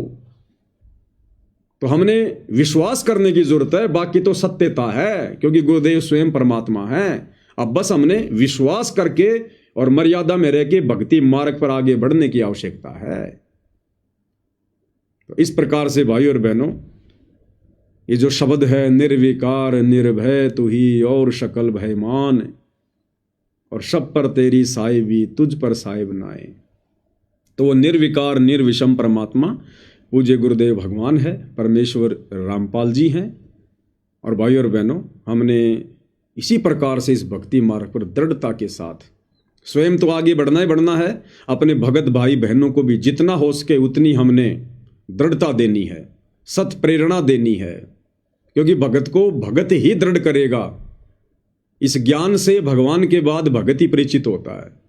संसार को तो इस तत्व ज्ञान की छीट भी नहीं है। संसार तो हमारा विरोध कर सकता है, हमें दृढ़ नहीं कर सकता, हमारे को कमजोर कर सकता है, क्योंकि उनकी क्रियाओं में और हमारी क्रियाओं में, समाज की परंपराओं में, भगत की परंपराओं में रात और दिन का अंतर हो जाता है। जगत में और भगत में 36 का आंकड़ा हो जाता है।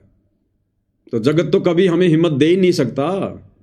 तो भगवान के बाद यानी गुरु के बाद यदि भगत भाई बहनों को कोई हिम्मत देगा तो कौन देगा? गुरु का शिष्य देगा, गुरु भाई देगा, गुरु बहन देगी। तो विशेषकर हम भगत भाई बहनों ने, जो हम सतगुरु रामपाल जी की शरण में हैं, अरे और भी नहीं तो कम से कम भगत भाई बहनों के साथ तो प्यार प्रेम से रहो। भगत भाई बहनों के साथ मिलके तो अपने भगवान की महिमा करो। लेकिन देखो वर्तमान में काल का कितना भयंकर दाव षड्यंत्र, जो सतलोक आश्रमों से जुड़े हुए भाई बहन हैं, गुरुदेव का परिवार है, सतगुरु को परमेश्वर के रूप में ना जानकर, ना पहचान कर, और जिन आत्माओं ने सतगुरु को परमेश्वर के रूप में जान लिया, पहचान लिया, साथ संगति वालों ने, उनके साथ में देखो किस प्रकार से राग द्वेष ईर्ष्या मुकदमेबाजी मार पिटाई मन मुटाव। तो सोचो भाई और बहनों, बाकी संसार का क्या होगा जब गुरुदेव भगवान के पिछले 35 वर्षों के संघर्ष से, उस प्रयास के चलते अभी तक संगत में ही एक मत नहीं हो पा रहा। संगत में भी 2 भाग बन गए, 2 ग्रुप बन गए, 2 पार्ट बन गए। तो सोचो भाई और बहनों, जगत तो भक्ति और भगवान से कितना दूर है। तो जिन जिन आत्माओं पर पूज्य गुरुदेव ने मेहर कर दी है, रजा कर दी है, सतज्ञान की, मर्यादाओं की अपनी पहचान करवा दी है, तो उन साध संगति से जुड़े हुए सत्सेवक भाई बहनों ने तो बिल्कुल कमर कस लेनी है, बिल्कुल कमर, कि अब हम अपने गुरुदेव भगवान को नाराज होने का तनिक भी मौका नहीं देंगे, बिल्कुल भी मौका नहीं देंगे। तो भाई और बहनों, अंत में हम पूज्य गुरुदेव भगवान की महिमा में एक शब्द गाएंगे। सत्साई भाई जरा शब्द की पुस्तक देना।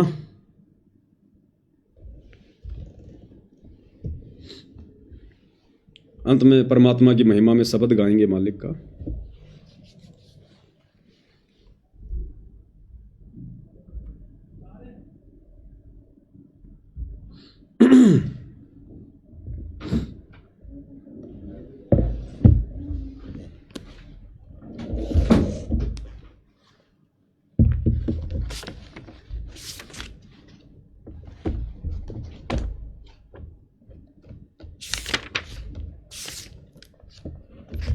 बंदी छोड़ सतगुरु रामपाल जी परमेश्वर जी की जय हो।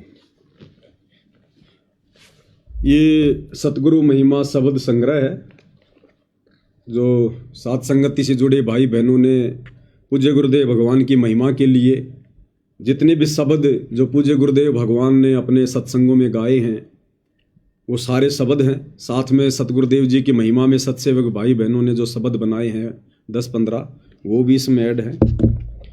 तो सतगुरु महिमा के अंतर्गत पेज नंबर 229 शब्द नंबर 11, काहे भटक रहा इंसान। बंदी छोड़ सतगुरु रामपाल जी परमेश्वर जी की जय हो। काहे भटक रहा इंसान, पहचान धनाना वाले को। काहे भटक रहा इंसान, पहचान धनाना वाले को। कि भाई वो सारी सृष्टि का मालिक, अखिल ब्रह्मांडों का रचयिता, वो कबीर परमात्मा इस पृथ्वी पर आया हुआ है। हे नादान इंसान, क्यों भरम रहा है, क्यों भटक रहा है। अपने परमेश्वर जी की पहचान कर, सतगुरु रामपाल जी के सत्संग सुन, विचार कर उनके वचनों पर।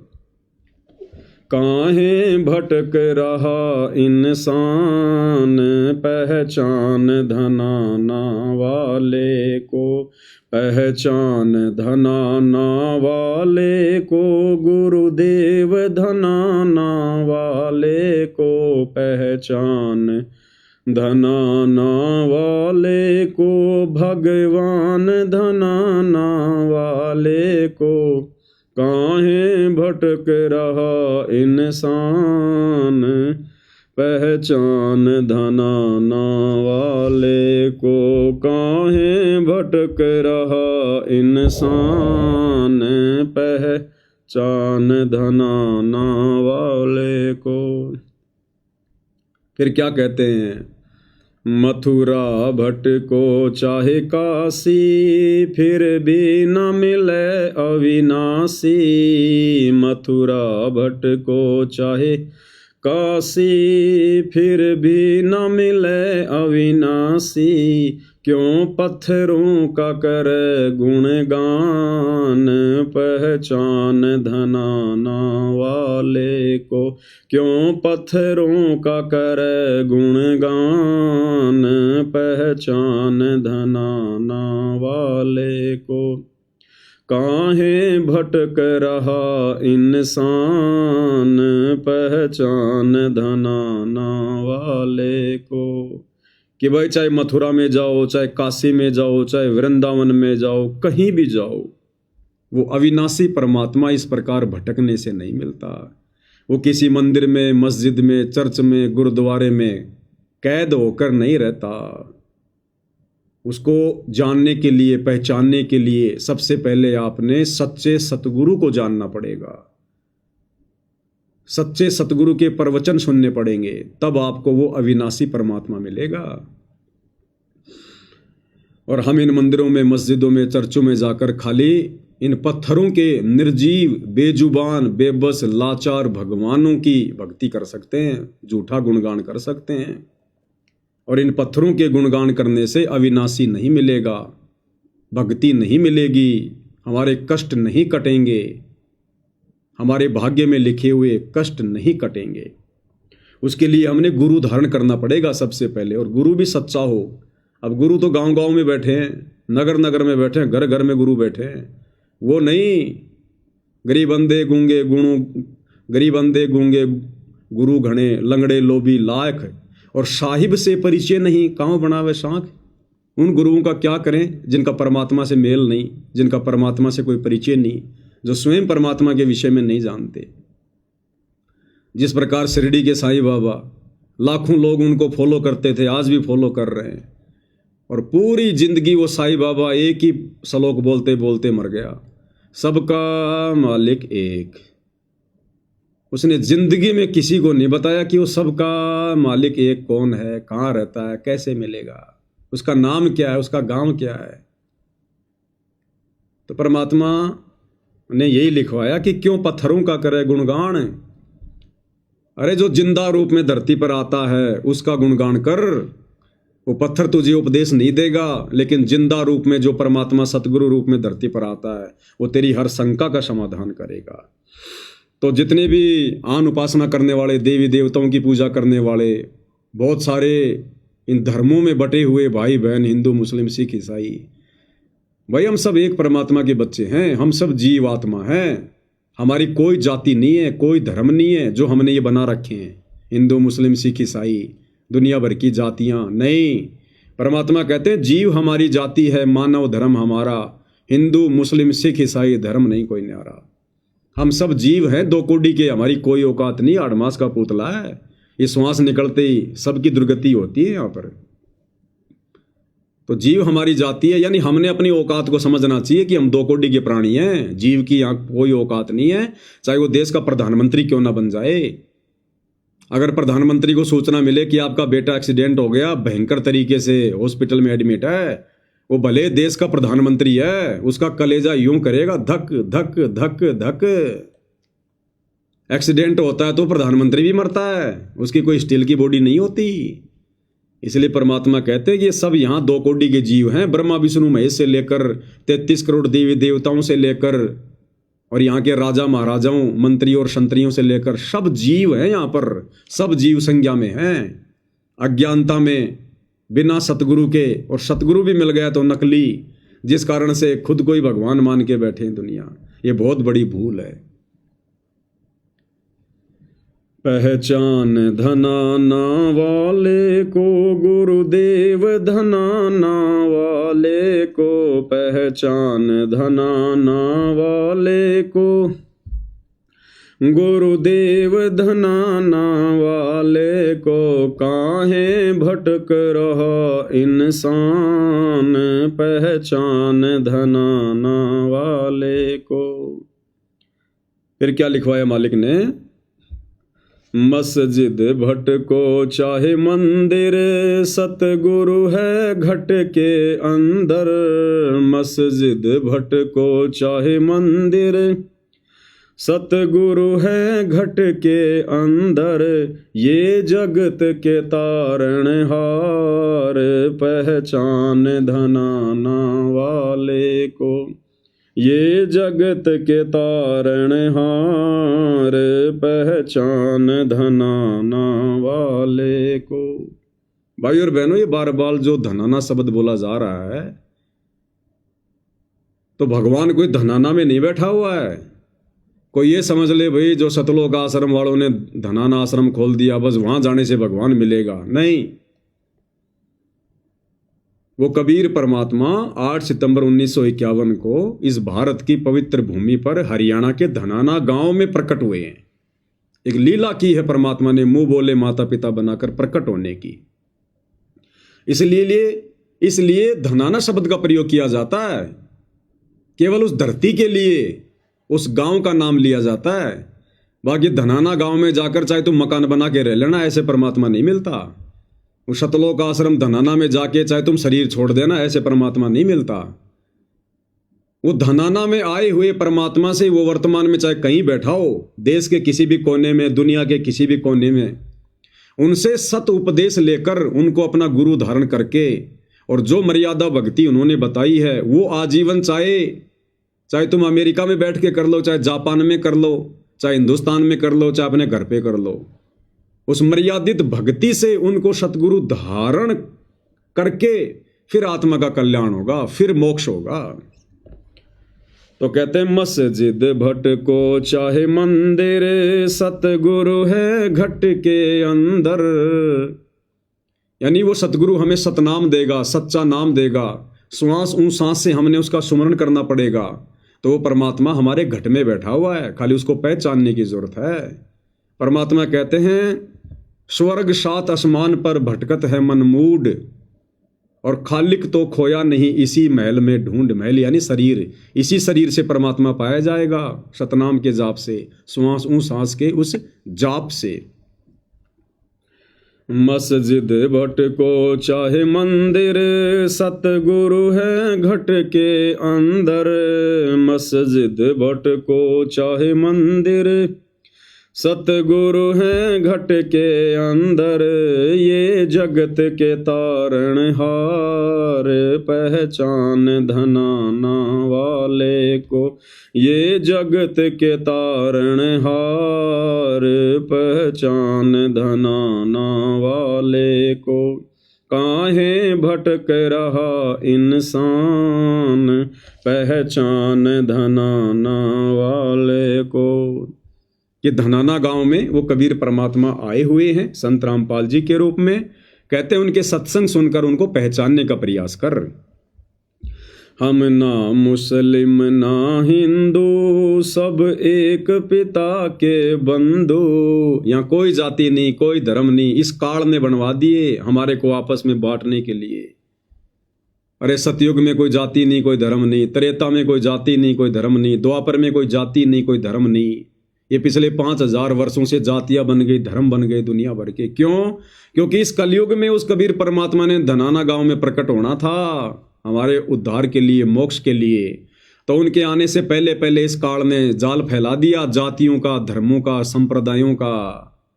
परिवारों को भी आपस में बांट दिया उसने, आधा परिवार शहर में, आधा परिवार गांव में, ताकि आपस में एक दूसरे से मिल ना सके, एक दूसरे के विचारों से हम लोग सहमत ना हो सके, एक दूसरे के दुश्मन बन जाएं।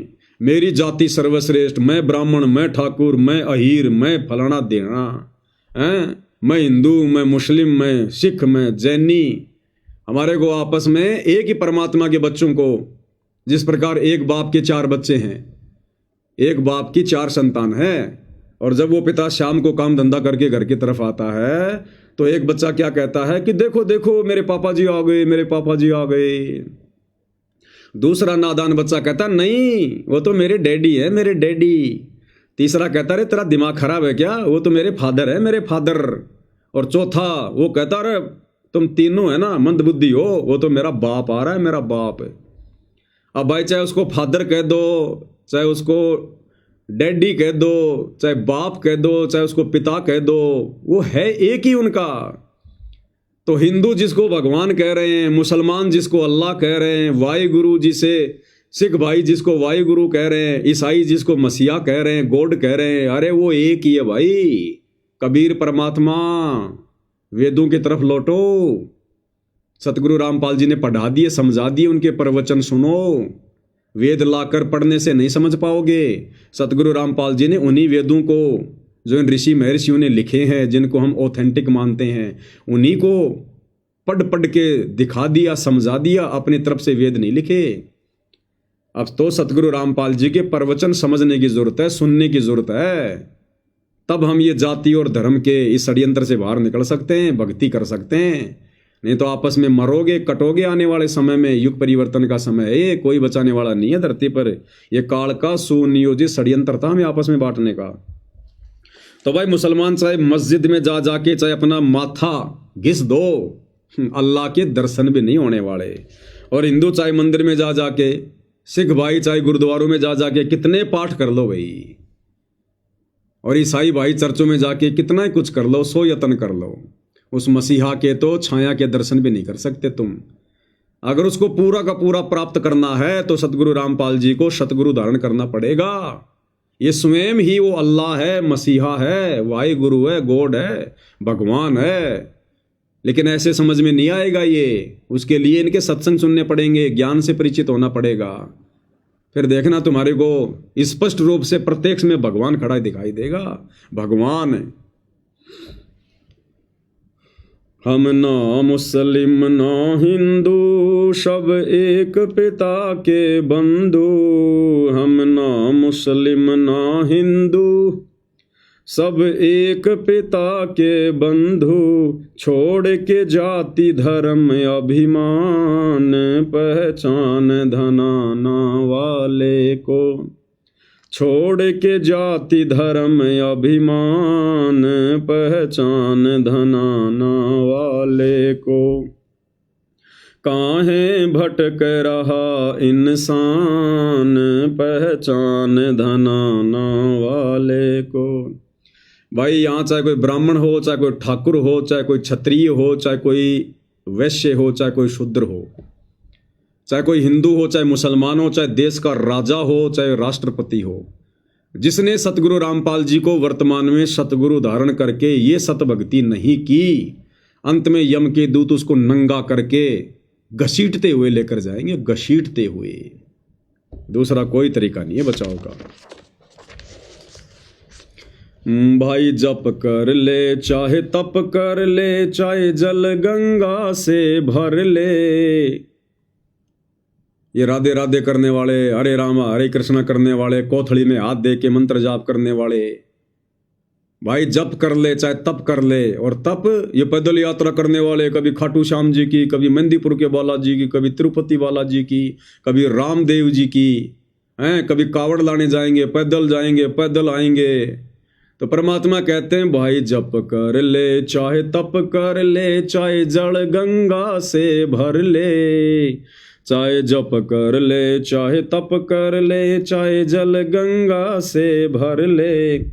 तेरे सर लटके तलवार, पहचान धनाना वाले को।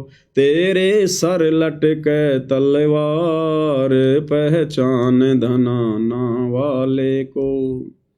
एकमात्र सतगुरु रामपाल जी के द्वारा दी गई भक्ति को ना करके, चाहे दुनिया के किसी भी महाराज से, शंकराचार्य से नाम उपदेश लेकर, सुमरण लेकर कितना जप कर ले, कितना तप कर ले, कितनी कावड़ लिया मेरे भाई, कितनी पैदल यात्रा कर ले, तुम सबके सिर पर कालबली बैठा है, उसकी तलवार लटक रही है कच्चे धागे से।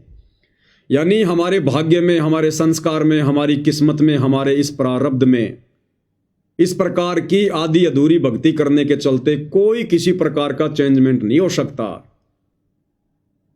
अरे सारी दुनिया भक्ति कर रही है, फिर भी आंखों के सामने बेटा मर रहा है, बेटी मर रही है, खुद का एक्सीडेंट हो रहा है। ये आए दिन दुनिया भर की गाड़ियों में आग लग रही है, ब्लास्ट हो रहे हैं, गाड़ियों की गाड़ियां ठुक रही हैं। अभी थोड़े दिन पहले जयपुर के हरमाड़ा क्षेत्र में न्यूज़ आई थी, आप सबने देखा, एक डंपर वाला शराब के नशे में कई गाड़ियों को रौंद गया, 15-20 लोग मर गए। अरे वो डंपर वाले के डंपर में भी आगे डैशबोर्ड पर शंकर जी की मूर्ति रखी थी, गणेश जी की मूर्ति रखी थी। वो जिन गाड़ियों को रौंद गया, उन छोटी छोटी गाड़ियों में भी माता जी की वो चुंदरी बंधी हुई थी, मालाएं लटकी हुई थी। कोई प्रेमानंद जी का चेला था, कोई किसी का चेला था, अपने गुरुओं की फोटो भी रखी हुई थी, उन गुरुओं के द्वारा बताई गई साधना भी करते थे। लेकिन भाई वो जो तलवार सर पे लटक रही थी ना, वो तो समय आने पर चली चली, ना वो गुरु बचा पाया, ना वो शंकर जी बचा पाया, ना वो माला बचा पाई। ये बचाव होगा केवल सतगुरु रामपाल जी परमेश्वर जी की शरण में आकर जो भक्ति उन्होंने दी है उसको आजीवन मर्यादा में रहकर करते रहने से। फिर ये परमात्मा मृत्यु को टाल देगा। जम जोरा जासे डरे, मिटे कर्म के लेख, अदली असल कबीर है कुल का सतगुरु एक। जम जोरा, जम यानी ये काल और जोरा यानी ये मौत, ये भी डरते हैं इस कबीर भगवान सतगुरु रामपाल जी से हाथ जोड़ते हैं। तो भाई और बहनों, वो समर्थ परमात्मा धरती पर आए हुए हैं, लेकिन पहचान होगी उनके सत्संग सुनने से। जब तक आप उनके प्रवचन नहीं सुनोगे, आप उनको गालियां दोगे, बुला भरा कहोगे, उनके विषय में उल्टा सोचोगे, उनके भक्तों को गालियां दोगे और अपने कर्म फोड़ सकते हो, अपने कर्म ही फोड़ोगे। क्योंकि सतगुरु रामपाल जी के भगत जो भी ज्ञान प्रचार कर रहे हैं, आप जगत वाले भाई बहनों की आंखें खोलने के लिए कर रहे हैं, आप लोगों को काल की उस तलवार से बचाने के लिए। आपकी अकाल मृत्यु ना हो, आपके घर में कोई संकट ना हो, आपके बच्चे आपकी आंखों के सामने ना मरे, कोई अकाल मौत ना मरे, इसके लिए गांव गांव में जाकर ज्ञान गंगा पुस्तक, जीने की राह पुस्तक या सतगुरु रामपाल जी के ज्ञान का प्रचार किया जा रहा है। वरना हमें क्या स्वार्थ है भाई आप लोगों से? हमें क्या स्वार्थ है बताओ? आप लोगों की गालियां खा खा के भी हम भाई बहन ज्ञान प्रचार कर रहे हैं, पुस्तक सेवा कर रहे हैं, क्योंकि हमें पता है कि आप लोग इस काल की भांग के नशे में हो, आप लोगों के ऊपर वो मृत्यु रूपी तलवार लटक रही है। और हमें ये ज्ञान हो गया, इसलिए हम लोग आप लोगों को बचाने के लिए ये प्रचार प्रसार कर रहे हैं। तो जिनका नशा उतर चुका होगा वो तो स्वीकार कर लेते हैं और अपनी जान बचा लेते हैं, और जो विरोध करते हैं फिर देखो कैसे मरते हैं। कोई बम ब्लास्ट में मरता है, अभी दिल्ली में बम ब्लास्ट हुआ, कितने मर गए? क्या उनके कानों तक सतगुरु रामपाल जी का ज्ञान नहीं आया होगा? क्या किसी ने उनको ज्ञान गंगा पुस्तक के बारे में नहीं बताया होगा? अवश्य, क्योंकि जब ये परमात्मा सतगुरु रूप में धरती पर आता है, इस पृथ्वी पर मनुष्य शरीरधारी एक भी ऐसा स्त्री या पुरुष नहीं बचता जिसके पास ये ज्ञान नहीं जाता। क्योंकि धर्मराज के दरबार में जब ये प्राणी जाता है भक्तिहीन, तो धर्मराज सबसे पहले एक ही सवाल करता है कि बेटा तेरे को मनुष्य जन्म दिया था और भक्ति करने के लिए दिया था, और नीचे भगवान आया हुआ था, तूने भक्ति क्यों नहीं करी? खाली हाथ क्यों आ गया नादान? सारे उल्टे काम करके कार कोठियां जोड़ जोड़ के आ गया। कहाँ तेरी कार कोठियां? जिस परिवार के लिए तू मर मिटा, कहाँ है वो तेरा परिवार? आए तेरे साथ में कोई? तब इसकी आंख खुल जाती है वहां पर कि मैंने तो पूरी जिंदगी वो डले ढोए। फिर वो एक ही बहाना करता है वहां पर, हे भगवान मेरे को पता नहीं था भगवान कौन है, परमात्मा कौन है। फिर वो फिल्म चला दी जाएगी वहां पर कि देख ये मोबाइल में तेरे सामने संत रामपाल जी के सत्संग नहीं आए, क्या बोल रहे थे वो? देख तेरे रिश्तेदार ने तेरे को ज्ञान गंगा पुस्तक ला के दी थी, तेरे को मेमोरी कार्ड दिया था गुरुजी के सत्संगों का, और तू क्या बोला? अरे भगवान भगवान, रामपाल कोई भगवान थोड़ी है, ऐसे भगवान होते हैं, भगवान तो ब्रह्मा विष्णु महेश है। ले अब तेरे ब्रह्मा विष्णु महेश बचाएंगे, तेरे को बचा ले। नरक में ठोकेगा, नरक में भगवान आएगा तो कोई सींग लगा के नहीं आएगा। हवन जाने में रामकृष्ण को भगवान मानते, पूंछ लगा के आए थे, सींग लगा के आए थे, नाक पे सींग था उनके, या और कोई ड्रामा करके आए थे, लंबे लंबे दांत थे उनके। वो भी आप और हमारी तरह साधारण तरीके से एक परिवार में आए, उन्होंने शादी की, उनके बाल बच्चे हुए, उन्होंने अपना राजकार्य किया। आज उनको भी तो भगवान कह रहे हैं। तो भगवान आएगा तो सींग लगा के थोड़ी आएगा। भगवान संत रूप में आएगा, साधु रूप में आएगा, सतगुरु रूप में आएगा, और पहचान करनी पड़ेगी उनके वचन सुनकर, उनके प्रवचन सुनकर। भाई दूसरा कोई तरीका नहीं है। तो ये दुनिया भर के कितने भी जप कर लो, तप कर लो, कितना चाहे कावड़ ले आओ भाई, कितनी पैदल यात्राएं कर लो, ये मृत्यु रूपी तलवार तुम्हारे सर पर लटकी रहेगी, और कब मर जाओगे कोई भरोसा नहीं है, कोई भरोसा नहीं है। जहां तुम्हारा समय आ गया, चाहे तुम कितने बड़े भगत हो, कितने तुम मंदिरों में जाते हो, मस्जिदों में जाते हो, चाहे तुम गुरुद्वारों में पाठी हो, कुछ भी हो तुम, जहां तुम्हारा समय आ गया, बस में, ट्रेन में, हवाई जहाज में, वहीं ले मरेगा ये काल है। गुजरात में वो प्लेन क्रैश हुआ, वो 290 के 290 मर गए वहां पर। उनमें हिंदू भी थे, मुसलमान भी थे, सिख भी थे, ईसाई भी थे, हैं? और वो तो बड़ी बड़ी भक्ति करते थे, बड़े बड़े मंदिरों में जाते थे, पैसों की कोई कमी नहीं थी, दान धर्म भी खूब करते थे। क्या हुआ? क्यों नहीं बचाया और मंदिरों ने, मस्जिदों ने, गुरुद्वारों ने और भगवानों ने? क्योंकि जब तक हम परमपिता परमेश्वर सतगुरु रामपाल जी की शरण में नहीं आएंगे, ये सत भक्ति नहीं करेंगे, उनको गुरु धारण करके, हमारी मृत्यु नहीं टल सकती। मृत्यु को टालने वाला एकमात्र सारी सृष्टि में यदि कोई महापुरुष है तो सतगुरु रामपाल जी हैं। आजमा के देख लेना, लोगों ने देख लिए, उन्होंने लाखों की मृत्यु एक्सटेंड कर रखी है, बढ़ा रखी है। उनके प्रवचन सुन के देखो, उनके भक्तों के इंटरव्यू सुन के देखो। तो चाहे जप कर ले, चाहे तप कर ले, चाहे जल गंगा से भर ले, तेरे सर लटके तलवार, पहचान धनाना वाले को। काहे भटक रहा इंसान, पहचान धनाना वाले को। चाहे राम जपो, हनुमान जपो, चाहे राधे राधे श्याम जपो, चाहे राम जपो, हनुमान जपो, चाहे राधे राधे श्याम जपो, तू भूल गया करतार, पहचान धनाना वाले को। तू भूल गया करतार, पहचान धनाना वाले को। काहे भटक रहा इंसान, पहचान धनाना। चाहे राम जपो, हनुमान जपो, चाहे राधे राधे श्याम जपो, कितना ही जय श्री राम कर लो, कितना ही मंदिरों में चले जाओ भाई, हनुमान जी की कितनी भक्ति कर लो। अरे हनुमान जी की भक्ति तो छोड़ो, श्री रामचंद्र जी की भक्ति का भी विधान किसी शास्त्र में नहीं है। वो तो एक उनकी जीवन लीला है जो रामायण हम पढ़ते हैं। उन्होंने क्या अच्छे कर्म किए, क्या बुरे कर्म किए, उनके जीवन में क्या क्या घटनाएं घटित हुई। वो तो एक नोवेल है, नोवेल समझ लो, एक वो समझ लो खाली एक कहानी है वो तो उसके जीवन की। अब मेरे जीवन पे कोई कहानी बनाएगा तो रामायण से भी जो है बड़ी बन जाएगी।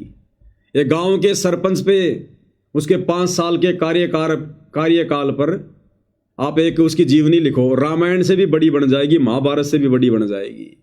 तो वो तो खाली एक कहानी है जिसको हमने जो है कथा का रूप दे दिया। उसको पढ़ने से मोक्ष नहीं है, बल्कि रामायण महाभारत को पढ़ने से तो उल्टा हमारे अंदर दुर्बुद्धि आएगी। दुर्बुद्धि, सद्बुद्धि नहीं आ सकती। सद्बुद्धि वाले कार्य उन्होंने कोई किए नहीं। भाई श्री रामचंद्र जी ने आजीवन लड़ाई झगड़ों के अलावा क्या किया बताइए? राम रावण युद्ध किया, फिर कभी अश्वमेध यज्ञ किया, घोड़ा छोड़ दिया, और राजाओं के साथ में लड़ाई की, झगड़े किए, जंगल में जानवर मारे, और क्या काम किए? बाद में सीता को घर से निकाल दिया। क्या शिक्षा लोगे आप उनसे? अपनी पत्नी पे अविश्वास किया, उसकी अग्नि परीक्षा ली, क्या शिक्षा लोगे आप?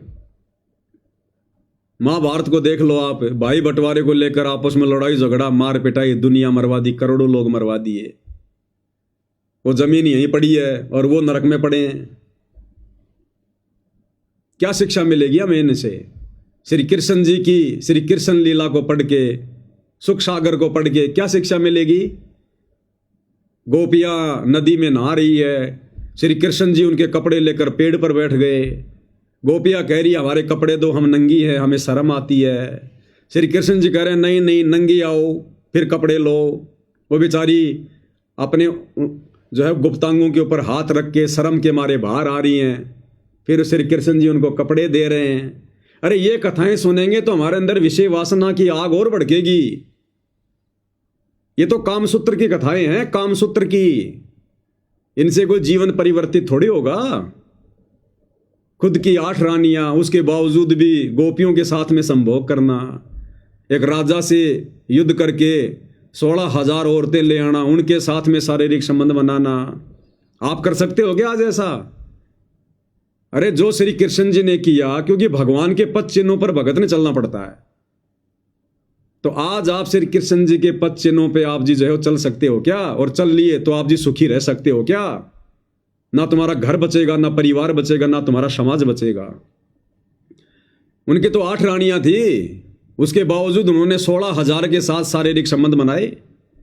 तुम अपनी औरत के अलावा किसी एक से भी बना लो, सबसे पहले तो तुम्हें औरत छोड़ के भागेगी, मुकदमे हो जाएंगे तुम्हारे ऊपर, घर टूट जाएगा, परिवार टूट जाएगा। आज तुम किसी नाती हुई बहन बेटी के लेके कपड़े और पेड़ पर जो चढ़ो, छत पे चढ़ो और बोलो कि नंगी आ तब दूंगा ये तेरी साड़ी, शाम पहले गांव में झगड़ा हो जाएगा।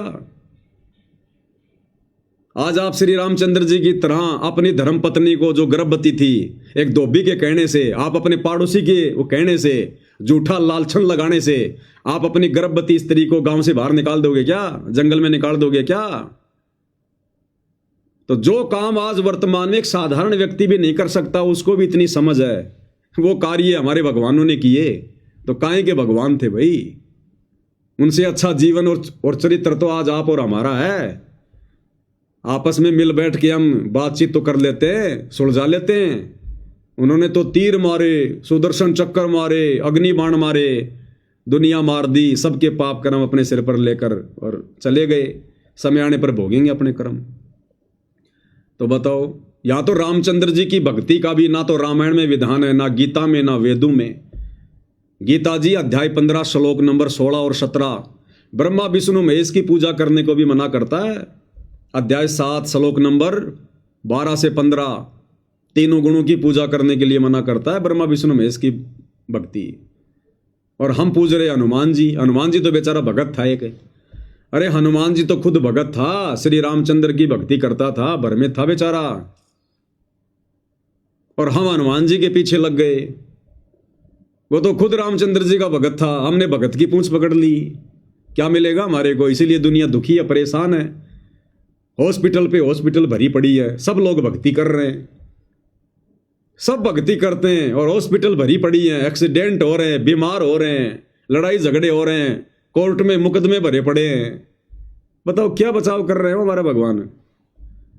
तो भाई सत भक्ति को अपनाओ जो सतगुरु रामपाल जी लेकर आए हैं, इससे छुटकारा होगा, घर परिवार में भी शांति होगी, शरीर भी हमारा स्वस्थ रहेगा, आने वाली समस्याएं भी इस भक्ति से दूर होंगी। तो कहते हैं राम जपो चाहे हनुमान जपो, चाहे राधे राधे श्याम जपो। अब बताओ, राधे राधे राधे राधे श्याम मिला दे। अब गुरुदेव भगवान कहते हैं कि वो राधा पूरी जिंदगी श्याम से नहीं मिल पाई।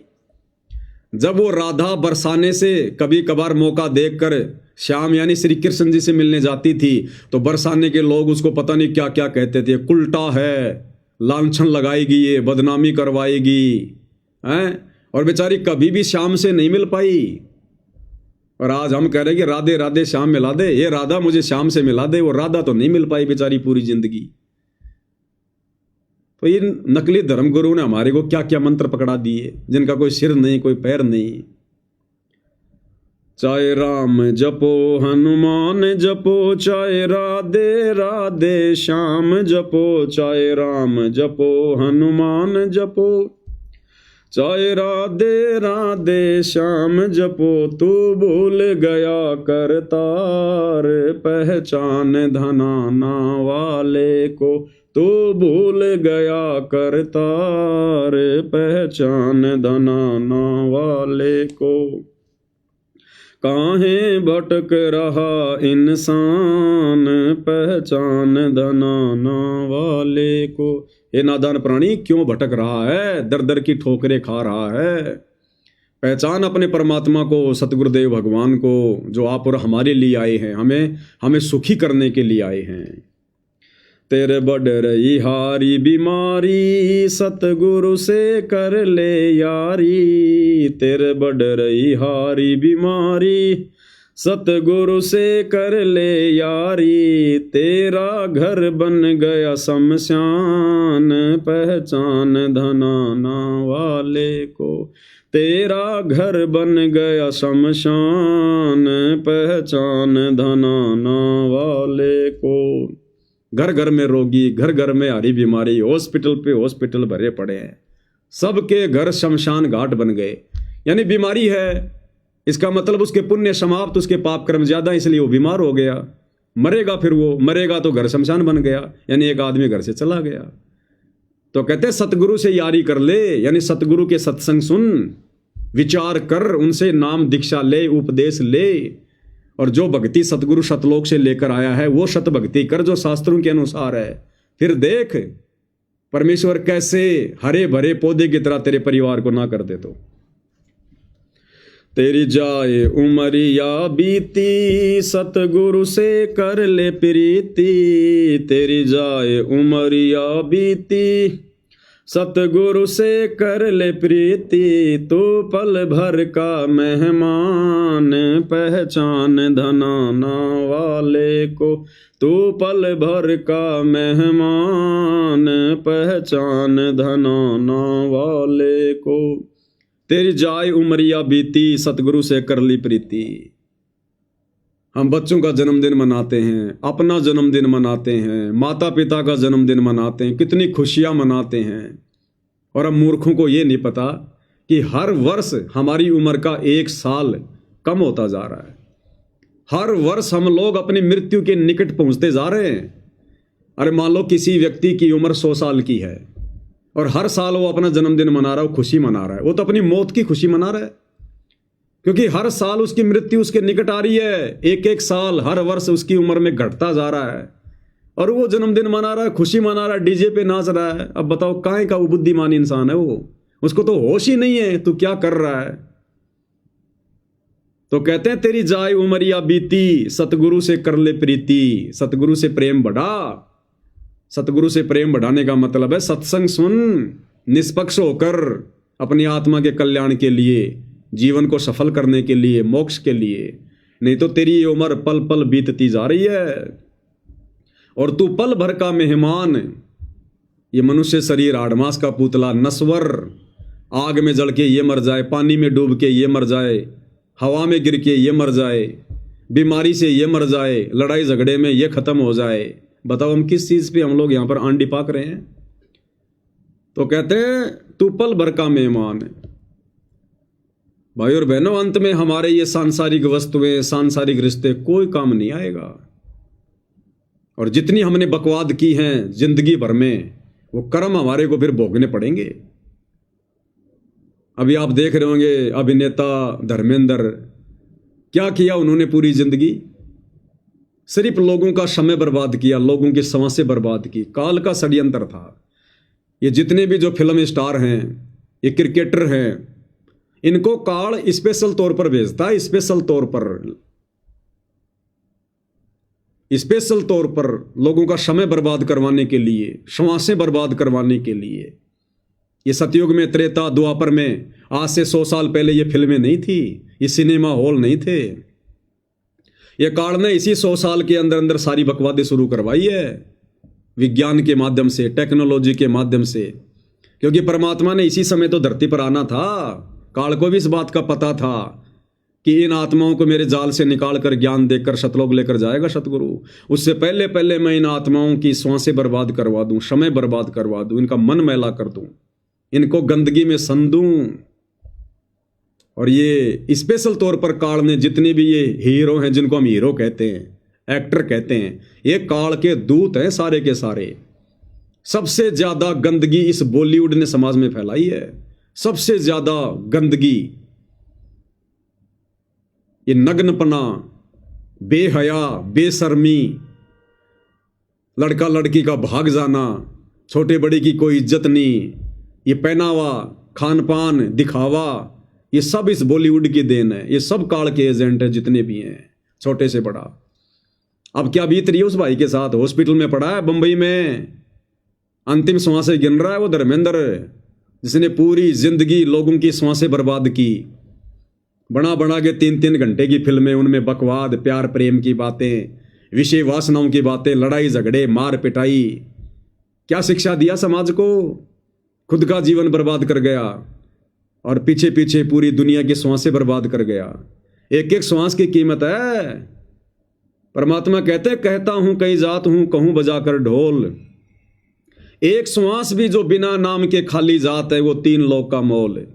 इतनी कीमत है इन सांसों की। और हम लोग उनकी फिल्मों के चक्करों में हजारों सांसें बर्बाद कर देते हैं 3 घंटे में, सिनेमा हॉल में बैठकर, टीवी के आगे बैठकर।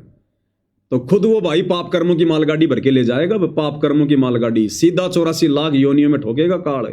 शुभ कर्म तो कोई किया नहीं उन्होंने।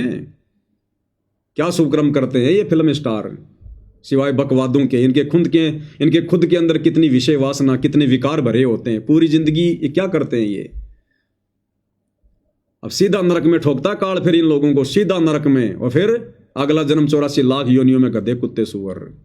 ये नियम है यहाँ का। ये क्रिकेट वाले ये क्या करते हैं? ये काल के भेजे गए दूत सारे के सारे।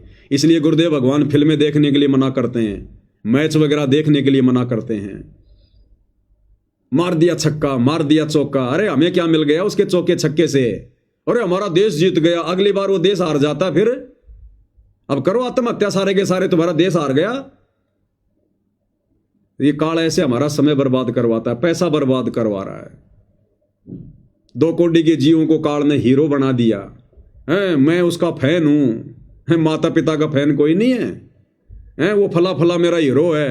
अरे माँ बाप जिसने जन्म दिया, पढ़ाया लिखाया, तुम्हारे लिए गधे और बैल की तरह वो पूरी जिंदगी कमाते रहे, वो हमारे हीरो नहीं है। तो काल ने ऐसे सबकी बुद्धि फेर रखी है। इसलिए परमात्मा कहते हैं, नादानो अंत में देख लो तुम्हारे हीरो के साथ में क्या हो रहा है। श्वास भी अटक अटक के ले रहा है हॉस्पिटल में, यम के दूत गला दबा के बैठे हैं, शरीर भी नहीं छोड़ पा रहा ढंग से। परमात्मा कहते हैं, संसार में सबसे बड़ी 2 ही आपत्ति है, सबसे बड़ा कष्ट जीव को 2 ही होता है, मृत्यु और ये बुढ़ापा। तो सोचो हमारे हीरो के साथ में ये बन रही है। उन हीरो के पीछे उनके फैन बनकर घूमने वाले हम जैसे लोगों का क्या होगा अगर सतगुरु की शरण में आकर सत भक्ति नहीं की तो, इन भगवानों को नहीं छोड़ा तो। इसलिए परमात्मा कहते हैं, तेरी जाए उमरिया बीती, सतगुरु से कर ले प्रीति। तेरी जाए उमरिया बीती, सतगुरु से कर ले प्रीति। तो पल भर का मेहमान, पहचान धनाना वाले को। तो पल भर का मेहमान, पहचान धनाना वाले को। काहे भटक रहा इंसान, पहचान धनाना वाले को। थारी साध संगत कर पूजा, मारा और नहीं कोई दूजा। थारी साध संगत कर पूजा, यानी अब हम भगत भाई बहन अपने पूज्य गुरुदेव भगवान की महिमा में, कि गुरुदेव भगवान ने हमारे ऊपर जो महाउपकार किया है अपनी शरण में लेकर, शत भक्ति देकर, उसके लिए हम साध संगत वाले भाई बहन अपने गुरुदेव की महिमा करते हैं लास्ट में। थारी साध संगत कर पूजा, मारा और नहीं कोई दूजा। कि हे परमेश्वर, हे गुरुदेव भगवान, आपके अलावा इस नकली संसार में, नश्वर संसार में हमारा और दूसरा कोई संगी साथी नहीं है, कोई सहारा नहीं है हमारा। अंत समय में केवल आप ही हमारे सहारे हो, आप ही हमारे भगवान हो, हमारे परमात्मा हो। थारी साध संगत कर पूजा, मारा और नहीं कोई दूजा। गुरु रामपाल भरतार, पहचान धनाना वाले को। गुरु रामपाल भरतार, पहचान धनाना वाले को। भरतार यानी धनी, स्वामी।